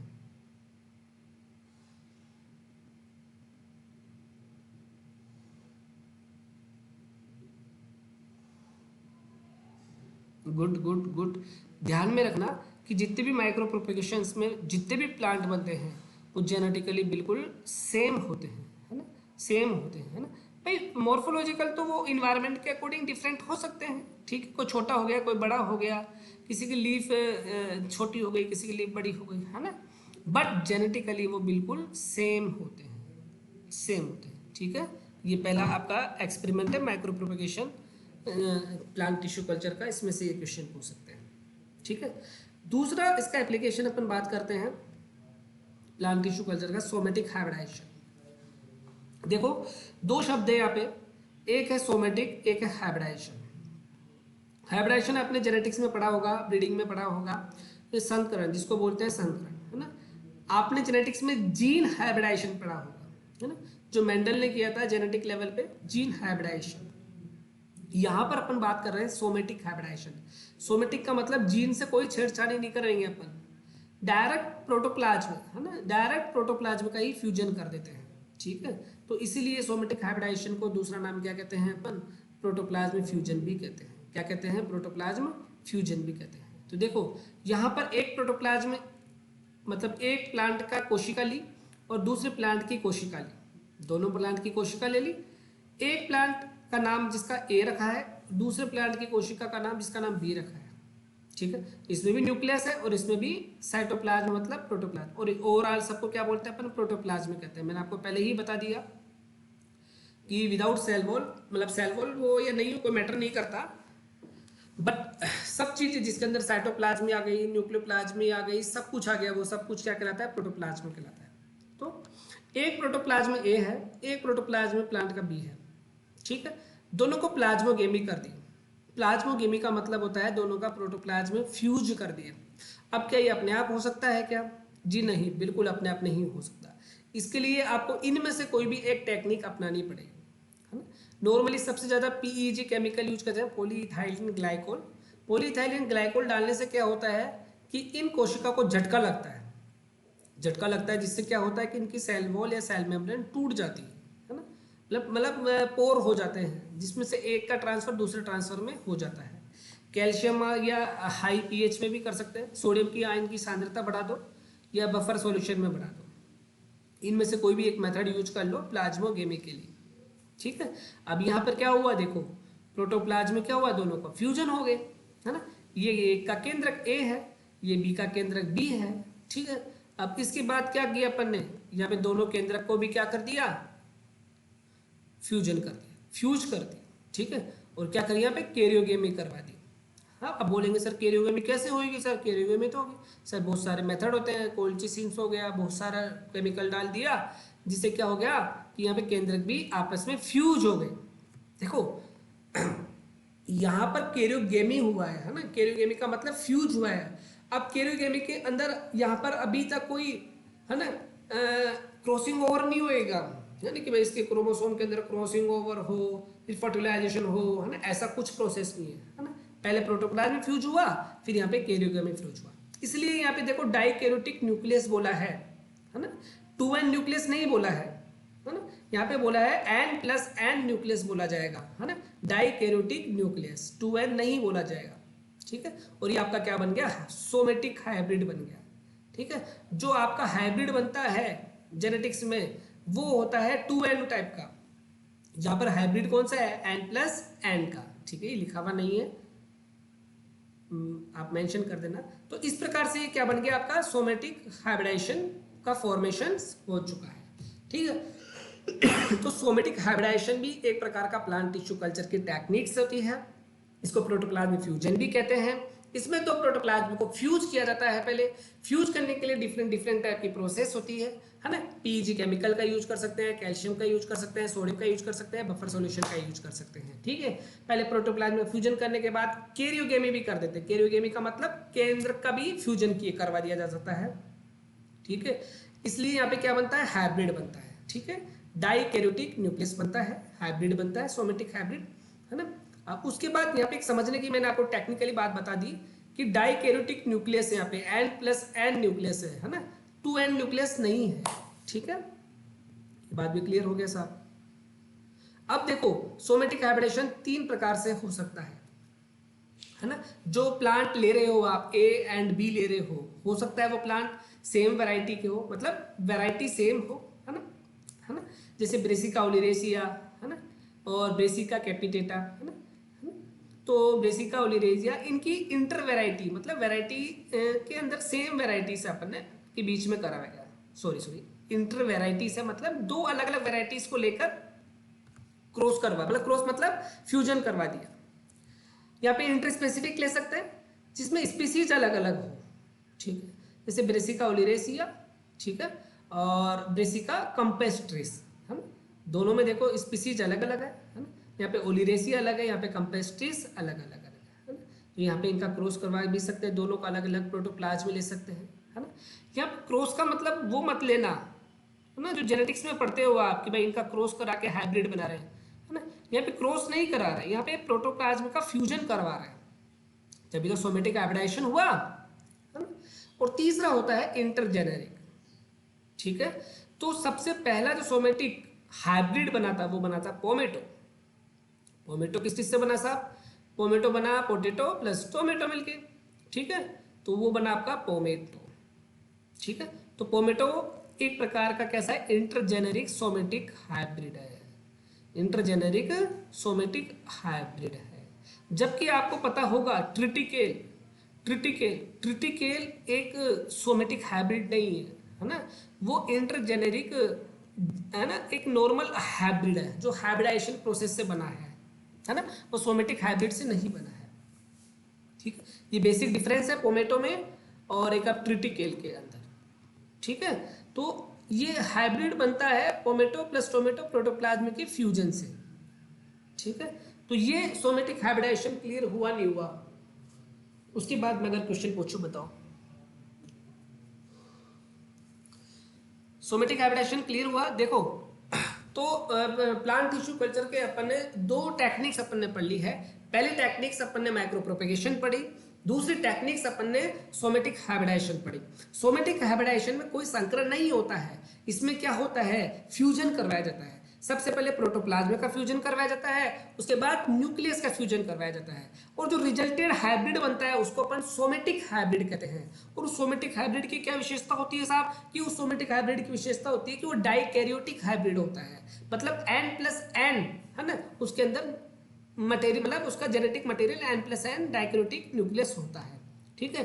और दोनों प्रोटोप्लाज्म के उसमें कैरेक्टर्स होते हैं, एक स्पेशल टाइप का क्या बनता है? प्रोडक्ट बनता है, नया प्रोडक्ट बनता है, यूनिक प्रोडक्ट बनता है। अब सोमेटिक हाइब्रिडाइजेशन में जो दो प्रोटोप्लाज्म ले रहे हैं, अगर उनकी वेराइटीज अलग अलग हो तो इंटर वेराइटल हो गया, अगर उनकी स्पीसीज अलग अलग हो तो इंटर स्पीसीज हो गया, और अगर उनकी जेनेरिक अलग अलग हो तो इनकी इंटरजेनेरिक हो गया। और इंटरजेनेरिक का बेस्ट एग्जांपल आपके सामने मैंने बता दिया, पोमेटो बना दिया, ठीक है। तो इस प्रकार से सोमेटिक हाइब्रिडाइजेशन भी अपना कंप्लीट होता है, ठीक है। अब इसमें से जो क्वेश्चंस बनते हैं वो मैं पूछ रहा हूं आपके सामने। पहला क्वेश्चन है कि सोमेटिक हाइब्रिडाइजेशन, सोमेटिक हाइब्रिडाइजेशन किसका एग्जांपल है? पहला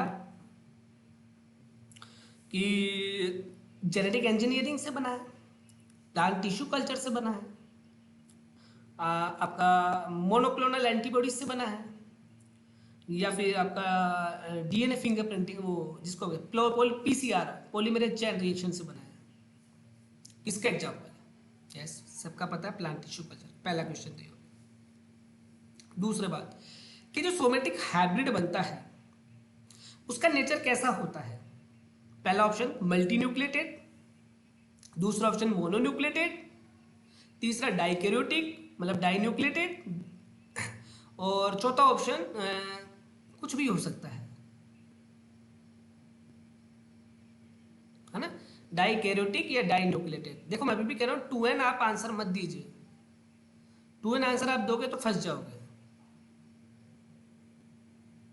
2N का मतलब होता है डिप्लॉइड, 2N का मतलब होता है डिप्लॉइड। मेरी बात क्लियर है आपको? मैं समझ नहीं पा रहे क्या? अरे भैया अपन 2N किसको बोलते हैं? 2N बोलते हैं डिप्लॉइड को। डिप्लॉइड मतलब जो फर्टिलाइजेशन हुआ है, क्रॉसिंग ओवर हुआ है, सारा प्रोसेस क्लियर करके N+N जब पूरी तरह जुड़ा है उसको बोलते हैं डिप्लॉइड। यहाँ पर सोमेटिक हाइब्रिड में डिप्लॉइड नहीं बनते हैं, यहाँ पे N+N होता है, मतलब डाइकैरियोटिक होता है, ठीक है। ये बात क्लियर हो गई।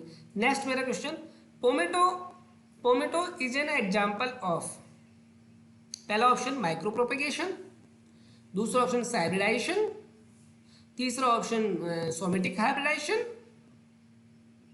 और चौथा option anther culture. Pomato is the example of, बताइए।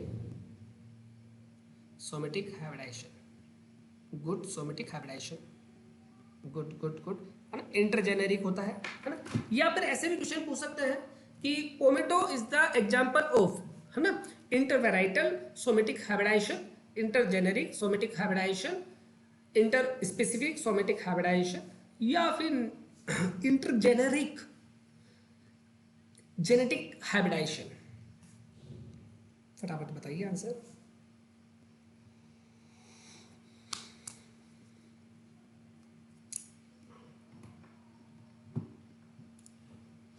इंटरजेनेरिक, बिल्कुल ठीक है, इंटरजेनेरिक, साथ में सोमेटिक हाइब्रिडाइजेशन, है ना, नॉट जेनेटिक हाइब्रिडाइजेशन, है ना, इंटरजेनेरिक सोमेटिक हाइब्रिडाइजेशन।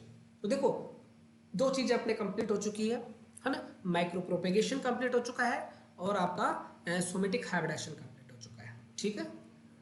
तीसरा इसका इंपॉर्टेंट टेक्निक्स है वो है हाइब्रिडाइजेशन। हाइब्रिडाइजेशन देखो क्या है, हाइब्रिडाइजेशन। हाइब्रिडाइजेशन और सोमेटिक हाइब्रिडाइजेशन में क्या अंतर है ये मैं बताऊंगा, ठीक है। हाइब्रिडाइजेशन और सोमेटिक हाइब्रिडाइजेशन में क्या अंतर है ये मैं आपको बताऊंगा। देखो यहाँ पे क्या अंतर है, यहां पर है फॉर्मेशन ऑफ हाइब्रिड। अब हाइब्रिड क्या होता है, देखो दो प्लांट की कोशिकाएं ले ली, ए प्लांट की कोशिका ए, बी प्लांट की कोशिका बी, ठीक है ना। दोनों का क्या किया, प्लाज्मोगेमी करवा दी।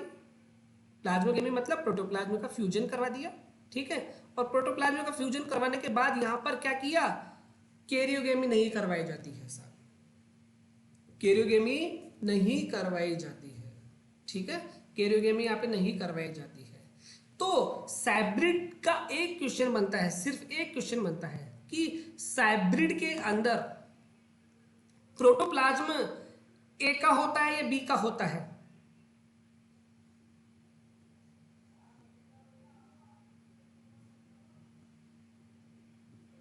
दोनों का होता है। प्रोटो हाइब्रिड के अंदर ध्यान में रखना कि हाइब्रिड के अंदर प्रोटोप्लाज्म मिक्स हो जाता है ना, ए का और बी का दोनों का मिक्स हो जाता है, कुछ ना, है ना, आप डिफरेंशिएट नहीं कर सकते। जबकि न्यूक्लियस को आप डिफरेंशिएट कर सकते हैं क्योंकि यहाँ पे न्यूक्लियस का आपने कैरियोगेमी नहीं करवाई है ना। सिर्फ सोमेटिक हाइब्रिडाइजेशन और हाइब्रिड में सिर्फ इतना सा ही अंतर होता है। सोमेटिक हाइब्रिडाइजेशन में तो आपने न्यूक्लियस की भी आपने कैरियोगेमी करवा दी थी, मतलब न्यूक्लियस को भी जोड़ दिया था, जबकि हाइब्रिड में आप न्यूक्लियस को नहीं जोड़ते हैं।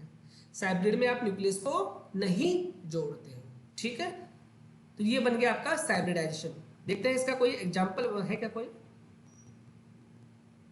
अच्छा इसका एग्जांपल नहीं, बस ये ध्यान रखना है, एक ही क्वेश्चन आया हुआ है कि हाइब्रिड के अंदर क्या होता है कि जो प्रोटोप्लाज्म होता है दोनों का मिक्स होता है और न्यूक्लियस दोनों के अलग अलग होते हैं, अलग अलग होते हैं। कि प्लांट कोशिका ए एंड बी दोनों के तो प्रोटोप्लाज्म होता है ना, और न्यूक्लियस दोनों के अलग अलग होते हैं, ठीक है। एक क्वेश्चन बनता है हाइब्रिड का। और हाइब्रिडाइजेशन भी एक प्रकार का किससे एग्जाम्पल है, प्लांट टिश्यू कल्चर की एक टेक्निक्स है जिसमें सिर्फ और सिर्फ प्लाज्मोगेमी होता है। हाँ बोलो।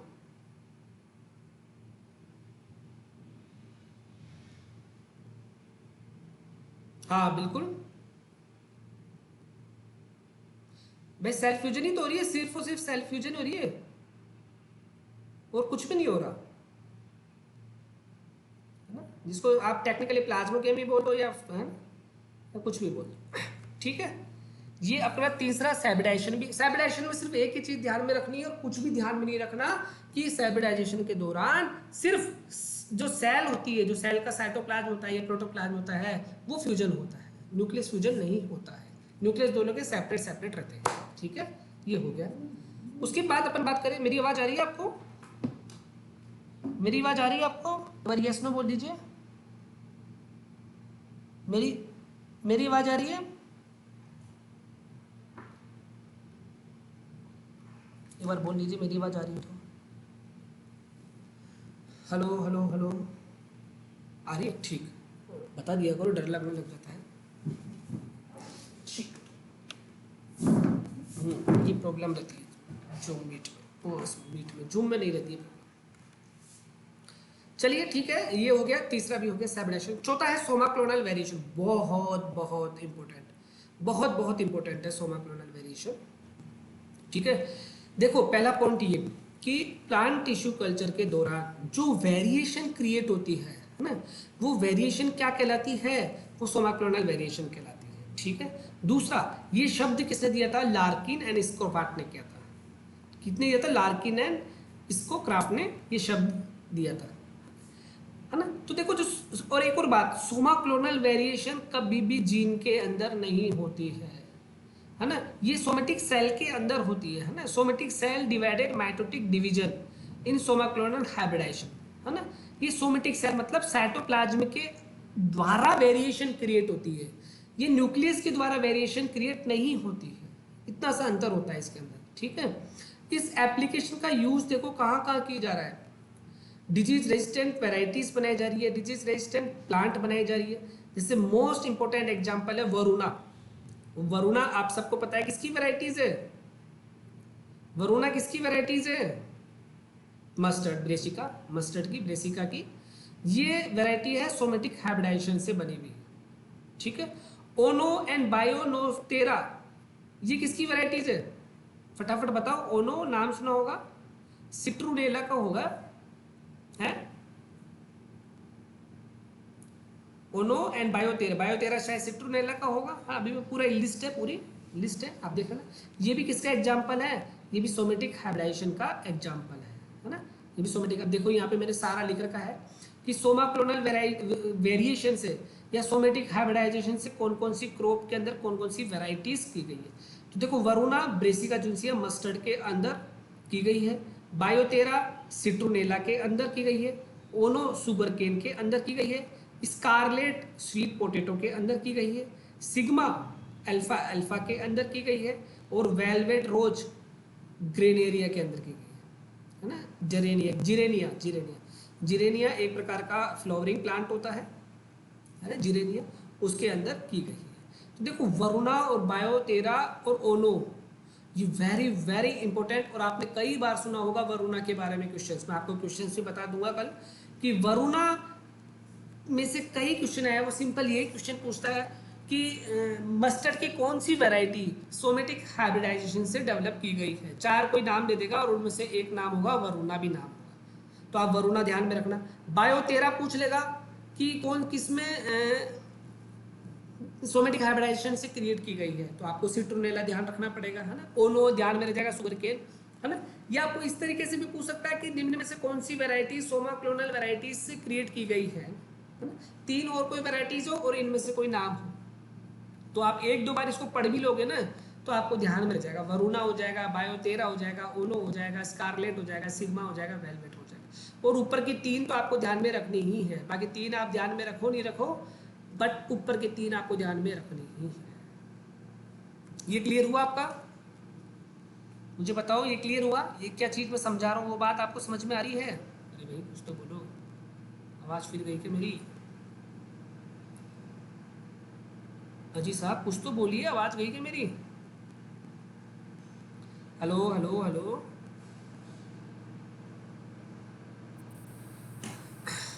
यस सर, हेलो,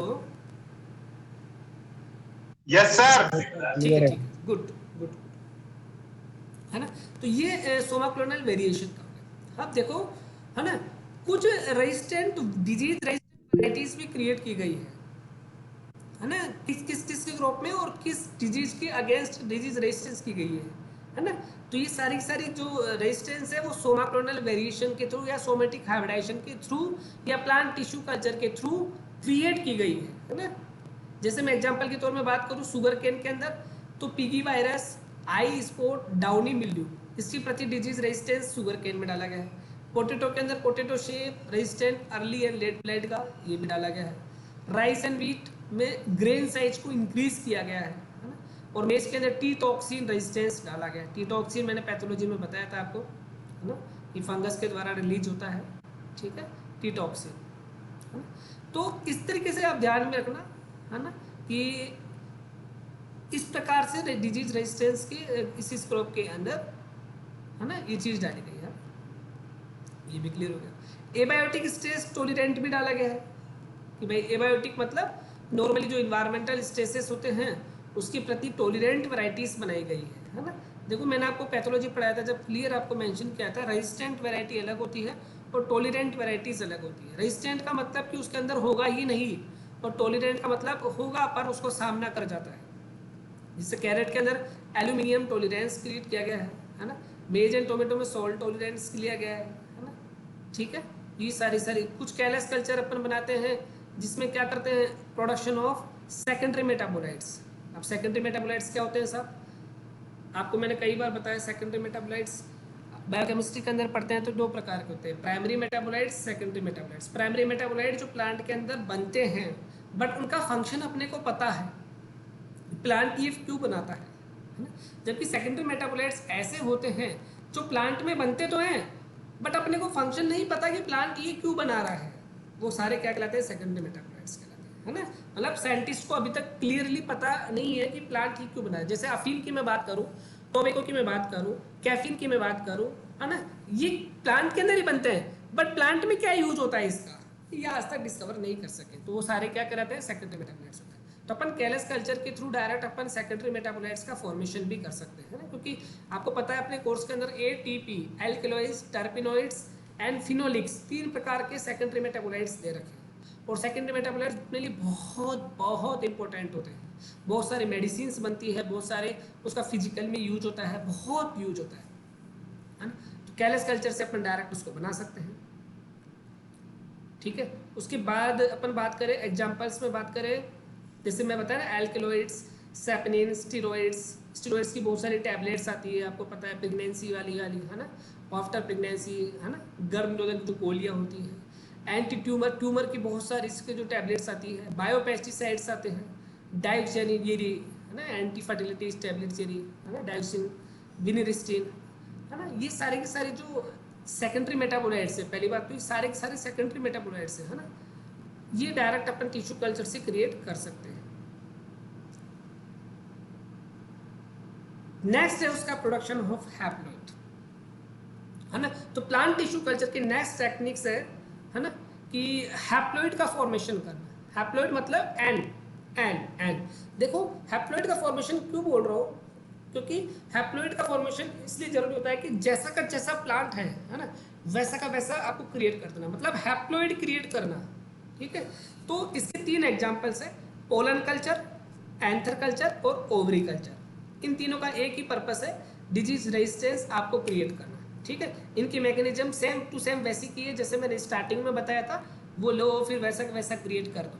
ठीक है, तो प्रोडक्शन ऑफ हैप्लॉइड का फॉर्मेशन भी करना एक प्लांट टिश्यू कल्चर का मेन एप्लीकेशन होता है, है ना। इसमें 3 प्रकार से कर सकते हैं, पोलन का कल्चर कर सकते हैं, एंथर का कल्चर कर सकते हैं और ओवरी का कल्चर कर सकते हैं। तीनों का ही नेचर कैसा होता है, एन होता है। तो जो प्लांट बनेगा आपका वो हैप्लॉइड नेचर का होता है। ठीक है ना। और इसको क्यों यूज करते हैं, जेनेटिक पर्पस के लिए यूज करते हैं ना, बहुत सारे जेनेटिक रिसर्चेज इसमें अपन करते हैं। ठीक है, इलिसिटर का फॉर्मेशन अपन कर सकते हैं, देखो है ना, प्लांट टिश्यू कल्चर में इलिसिटर्स का फॉर्मेशन। अब इलिसिटर्स क्या होते हैं, देखो जनरली प्लांट टिश्यू कल्चर ये एक कोशिका है और सेकेंडरी मेटाबोलाइट्स अपने को बनाना है तो नॉर्मली 15 दिन लगते हैं। ठीक है, बट आपने इलिसिटर्स डाल दिए तो 5 दिन के अंदर ही क्या बनेगा, ये प्रोसेस कंप्लीट हो जाता है। तो इलिसिटर्स क्या होते हैं, कंपाउंड होते हैं which increased process during callus culture. मतलब इलिसिटर का मतलब ये होता है कि कैलस कल्चर के फॉर्मेशन के दौरान उसकी स्पीड को बढ़ा देता है। इलिसिटर मतलब उसको जल्दी कंप्लीट करते हैं, है ना। तो बहुत सारे आपने अमीनो एसिड आपने मिलाते हुए देखा होगा, एस्कॉर्बिक एसिड मिलाते हुए देखा होगा, विटामिन मिलाते हुए देखा होगा, है ना। इस तरीके से ये चीज़ें मिलाते हैं, ये क्या कहलाते हैं, इलिसिटर्स कहलाते हैं, इलिसिटर्स कहलाते हैं। ठीक है, 1964 के अंदर गुवाहाटी माहेश्वरी में एंथर कल्चर सबसे पहले डिस्कवरी की थी दतुरा में ही पढ़ते हैं, सारा का सारा पढ़ते हैं। ठीक है, दतुरा में ही पढ़ते हैं। और गुवा माहेश्वरी में ब्लास्ट डिजीज के अंदर भी रेजिस्टेंस क्रिएट किया गया था, तो अपने गुवाहाटी माहेश्वरी को ध्यान में रखना होता है। उसके बाद एक और नेक्स्ट इसकी प्रोसेस है क्रायो प्रिजर्वेशन। कई बार पूछा गया है क्रायो प्रिजर्वेशन, अपन सिर्फ एक चीज ध्यान में रखते हैं, क्रायो प्रिजर्वेशन मतलब लिक्विड नाइट्रोजन, क्रायो प्रिजर्वेशन मतलब लिक्विड नाइट्रोजन, है ना, -190 डिग्री सेंटीग्रेड में रख दो, है ना, नहीं सर। क्रायो प्रिजर्वेशन का मतलब होता है कि आप 3 चीज़ों में आप स्टोर करके रख सकते हो सकता है कि लिक्विड नाइट्रोजन में रख सको, सॉलिड कार्बन डाइऑक्साइड में आप रख सकते हो, और वेपर नाइट्रोजन के रूप में भी रख सकते हो। इन सब का टेम्परेचर मैंने लिख दिया है। वेपर नाइट्रोजन का टेम्परेचर -150 डिग्री सेंटीग्रेड होता है, सॉलिड कार्बन डाइऑक्साइड का टेम्परेचर -79 डिग्री सेंटीग्रेड होता है, और लिक्विड नाइट्रोजन का -190 डिग्री सेंटीग्रेड होता है ना। नॉर्मली यही पूछा जाता है कि क्रायो प्रिजर्वेशन में कौन सा केमिकल यूज किया जाता है ना। तो आपको तीनों ध्यान में रखना है, नाइट्रोजन भी यूज किया जाता है, लिक्विड और वेपर दोनों में यूज किया जाता है, और सॉलिड कार्बन डाइऑक्साइड भी यूज किया जाता है, ठीक है, ये भी मैंने बता दिया। क्रायो प्रोटेक्टेंट क्या होते हैं, जो इस प्रोसेस को बढ़ाते हैं, है ना। क्रायो प्रिजर्वेशन की प्रोसेस में इनमें यूज किया जाता है, वो क्या कहलाते हैं, क्रायो प्रोटेक्टेंट कहलाते हैं, जैसे ग्लिसरॉल, DMSO और PEG, है ना। ये 3 ऐसे प्रोडक्ट है जिसको क्रायो प्रोटेक्टेंट कहते हैं, जो क्रायो प्रिजर्वेशन में यूज होते हैं इनके साथ, ठीक है। आपको पता ही है क्रायो प्रिजर्वेशन का यूज क्या है, जीन बैंक की तरह यूज कर सकते हैं अपन, है ना। हम जर्म प्लांट्स को कंजर्व कर सकते हैं लंबे समय तक, है ना, और जो बायोडाइवर्सिटी है उसको मेंटेन कर सकते हैं। मेंटेन मतलब उसका अगर अपन स्टोरेज कर लें तो अपन लंबे समय तक उसको मेंटेन कर सकते हैं, बायोडाइवर्सिटी को मेंटेन कर सकते हैं, ठीक है। जर्म प्लांट्स के 3 इंस्टीट्यूट है, आप सबको पता है, CIP, CIAI और NCGR, ठीक है, जहाँ पर ये इसका स्टोर बना हुआ है ना, जर्म प्लांट्स कंजर्वेशन का स्टोर, ये आपने ब्रीडिंग के अंदर पढ़ लिया, ठीक है। एक मेन क्वेश्चन है आपके सामने कि virus free plant and disease free plant are made up by, कई बार क्वेश्चन पूछा गया है, मतलब 100 बार में से 50 बार क्वेश्चन तो अकेला यही क्वेश्चन पूछा गया है ना। तो इसके लिए मेरिस्टेम टिप कल्चर या शूट टिप कल्चर, है ना, जिसको अपन बोलते हैं ना, अपन प्लांट टिश्यू कल्चर का ही पार्ट है, मतलब जो अपन ने प्रोसेस लिया था, है ना, पूरा प्रोसेस पढ़ा था, उसमें लीफ को नहीं लेके अगर मेरिस्टेम टिप कल्चर से अपन पूरे के पूरे प्लांट को बनाए, या शूट टिप कल्चर को लेके पूरा का पूरा प्लांट को बनाए, तो जो प्लांट बनेगा वो कैसा बनेगा, वायरस फ्री प्लांट बनेगा या फिर डिजीज फ्री प्लांट बनेगा, ठीक है। एक क्वेश्चन ये हो गया।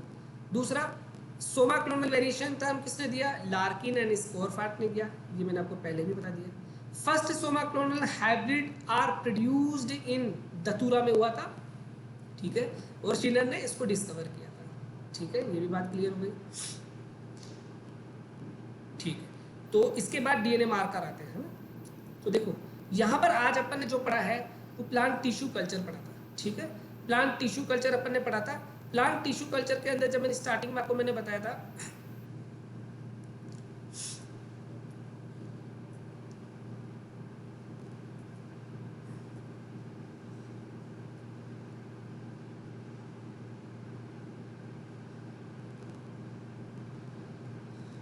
ये देखिए प्लांट टिश्यू कल्चर के अंदर जो आपकी स्क्रीन पर जो दिख रहा है कि प्लांट टिश्यू कल्चर में को मैंने आपको स्टार्टिंग बताया कि 2 में इसको पढ़ेंगे अपन, एक अपन इसका प्रोसेस पढ़ेंगे, जनरल प्रोसेस पढ़ेंगे, ठीक है, कैसे कैसे क्या क्या प्रोसेस यूज होती है, क्या क्या अपने को ध्यान में रखना चाहिए, हार्डनिंग क्या होती है, कैलस क्या होता है, मेरिस्टेम क्या होता है, एक्स प्लांट क्या होता है, प्लांट लेट क्या होता है ना, स्टिलाइजेशन कैसे कैसे यूज करते हैं, है ना, अपन कल्चर मीडिया को कैसे चेंज करते हैं, है ना, पेट्री प्लेट का यूज क्या है, फ्लास्क का यूज क्या है, BOD का यूज क्या है, ऑटोक्लेव का यूज क्या है, मैं सारा आपको मेंशन और कर दूंगा लिखित में, जिससे आपको और थोड़ा सा क्लैरिटी हो जाए।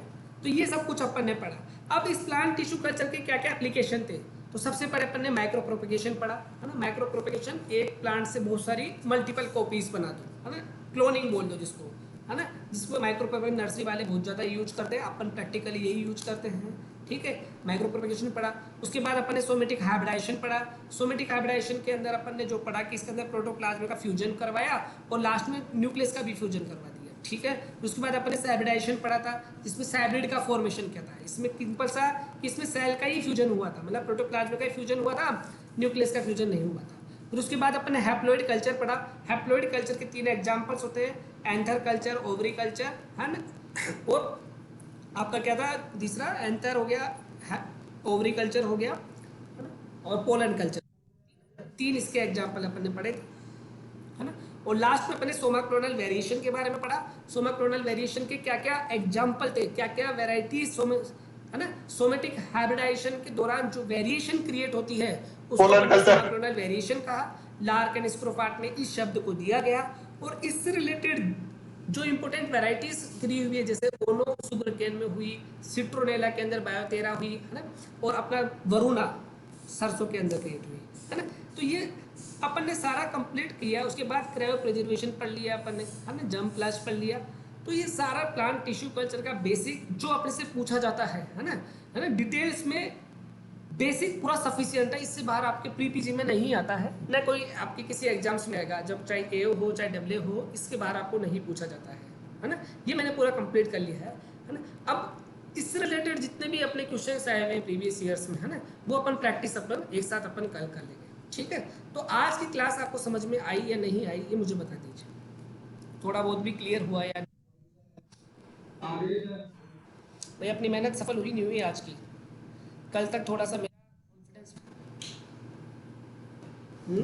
कल तक मेरे को भी मजे नहीं आ रहे थे अभी तक पढ़ाने, क्योंकि एक दो दिन रिदम में लगता है ना। जेनेटिक इंजीनियरिंग में आपको मेरे लेवल से पढ़ाऊंगा, आ गई सर। ऐसा मुझे लगा कि आपको थोड़ा बहुत और अच्छा समझ में आ सकता है। Yes sir. ठीक है, वो मैं पूरा आपको Yes, sir. बता दूंगा जेनेटिक इंजीनियरिंग। आप मुझे बताइए टिश्यू कल्चर आपको समझ में आया नहीं आया, है ना।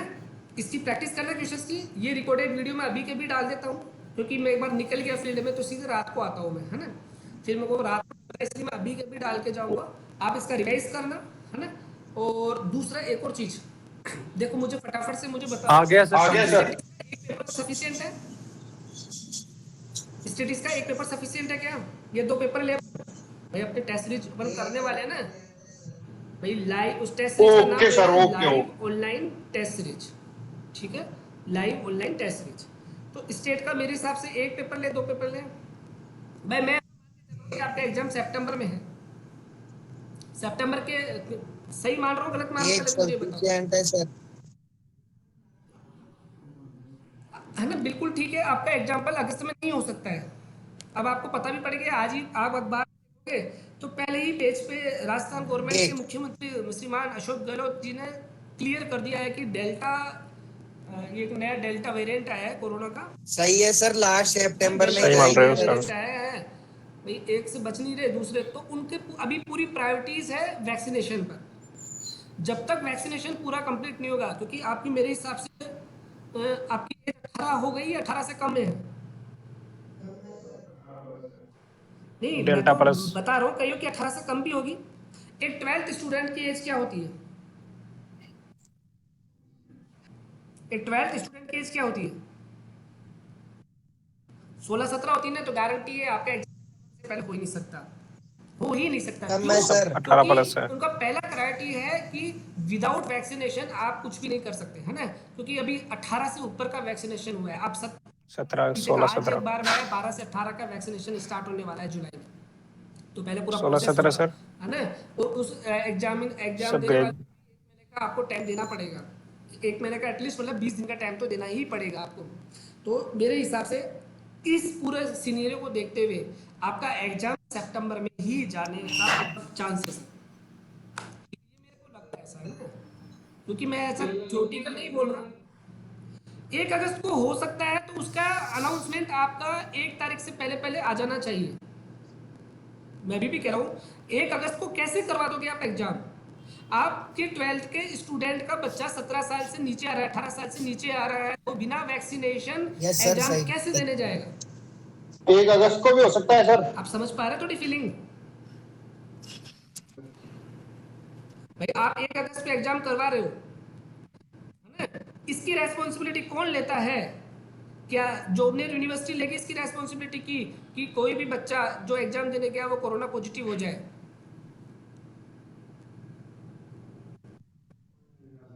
कोई नहीं लेना चाहता है साहब, कोई भी रेस्पॉन्सिबिलिटी नहीं लेना चाहता हाँ जी सर। बड़े तो फिर भी गुजर जाए, बुजुर्ग तो फिर भी गुजर जाए, है ना। बच्चे चल जाते हैं ना, तो उसमें वो पूरा पूरा तामझाम स्टार्ट हो जाएगा, है ना। तो विदाउट वैक्सीनेशन आप एग्जाम करवा ही नहीं सकते, ये मेरे को ऐसा लग रहा है। तो कोई नहीं लेगा 1 सर। अगस्त को भी एग्जाम होना है, तो उसका अनाउंसमेंट जल्दी से जल्दी आना चाहिए, बाकी कोई चांसेस नहीं है।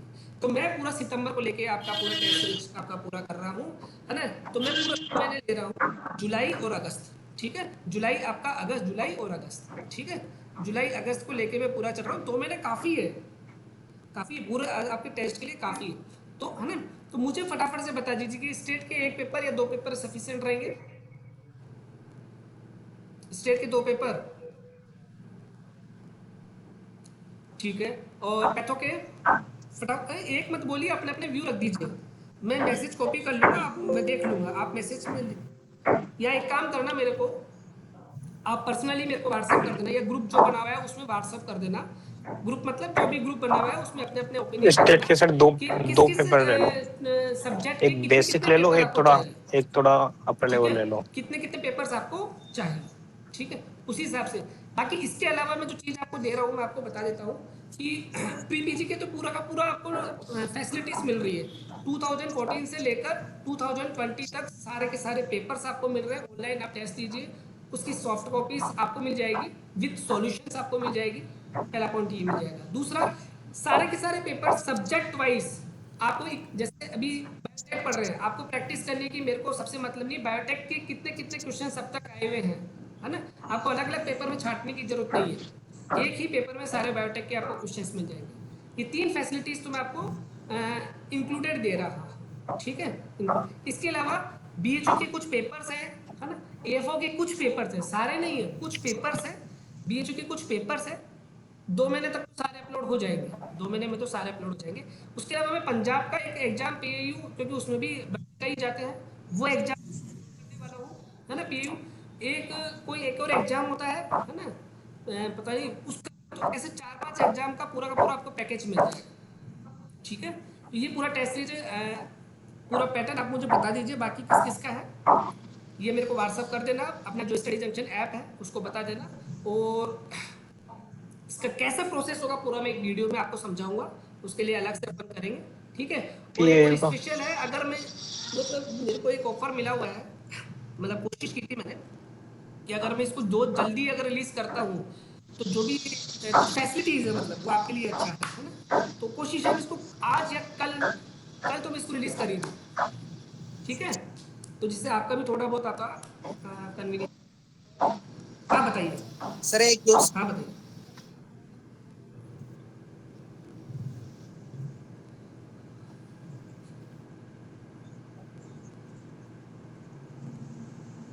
हेलो,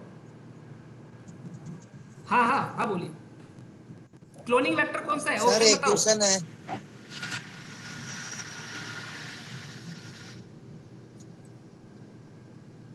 सर सर एक क्वेश्चन है cloning vector, sir cloning which vector of का द मतलब फॉलोइंग इज ए मल्टीप्लिकेशन किस में क्लोनिंग होता वेक्टर, है ना। कौन अब सा देखो क्लोनिंग वेक्टर है सर? मल्टीप्लिकेशन ई किस में होता कोलाई, है, तो टी मैंने डी एन होस्ट ए, किस में पढ़ा था, पीबीआर ई 322, कोलाई पढ़ा था। अब ई एग्रोबैक्टीरियम। कोलाई के अंदर भी प्लाज्मिड कौन सा हो सकता है, प्लाज्मिड हो सकता है, पीबीआर 322 हो सकता हेलो, है ना। तो क्लोनिंग होस्ट बात हाँ करते सर, तो ई कौन सा कोलाई आता क्लोनिंग? है ना। अभी हमें वेक्टर ई की बात कर रहे कोलाई, हैं, टी वेक्टर डी एन मतलब ए, जाने वाला पीबीआर चीज, तो पीबीआर 322, 322 एग्रोबैक्टीरियम। बोलो हाँ सर। भाई। भाई होस्ट अगर हाँ पूछे आपसे कि भाई क्लोनिंग होस्ट कौन सा है, जब तो ई कोलाई आंसर आता, क्योंकि होस्ट का मतलब होता है जीव, है ना। अब आपसे स्पेशलाइज्ड पूछ रहा है वेक्टर, वेक्टर का मतलब कि वो ट्रांसफर भी होगा एक जगह से दूसरी जगह में, और मैंने आपको बताया था mostly vector yes sir. Plasmid होता है, और प्लाज्मिड का भी बेस्ट एग्जांपल पीबीआर 322 था,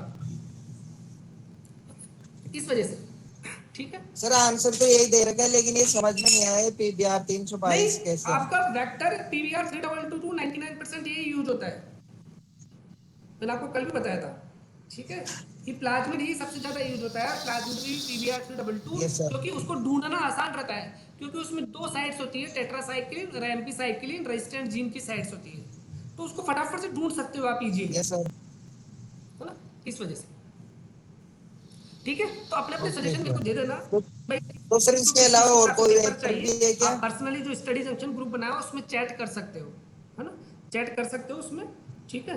और वीडियो मैं भी डाल देता ओके हूँ, आप सर। इसको जरूर पढ़िए, जरूर आप लिखिए, है ना, और सफिशियंट है, मोर देन सफिशियंट है, इससे ज़्यादा नहीं पढ़ना है। देखो मैं भी कह रहा हूँ, लिखने में तो बहुत सारी बुक्स है, सब कुछ है, इससे ज़्यादा नहीं पढ़ना है ना। हो सकता है मैं इसमें एक पॉइंट और ऐड कर दूँ, जितने भी इक्विपमेंट्स यस है सर। उसकी बेसिक बेसिक चीज़ें मैं आपको, क्योंकि ऑफलाइन में तो मैं वहीं लिखवा देता था, है ना, कि भाई ये लिखो, एक पन्ने में लिखो, ये लिख लो, है ना। ऑनलाइन के अंदर ये जो है ना नोट्स है, तो उसमें मैं आपको लिख के देती हूँ, ठीक है।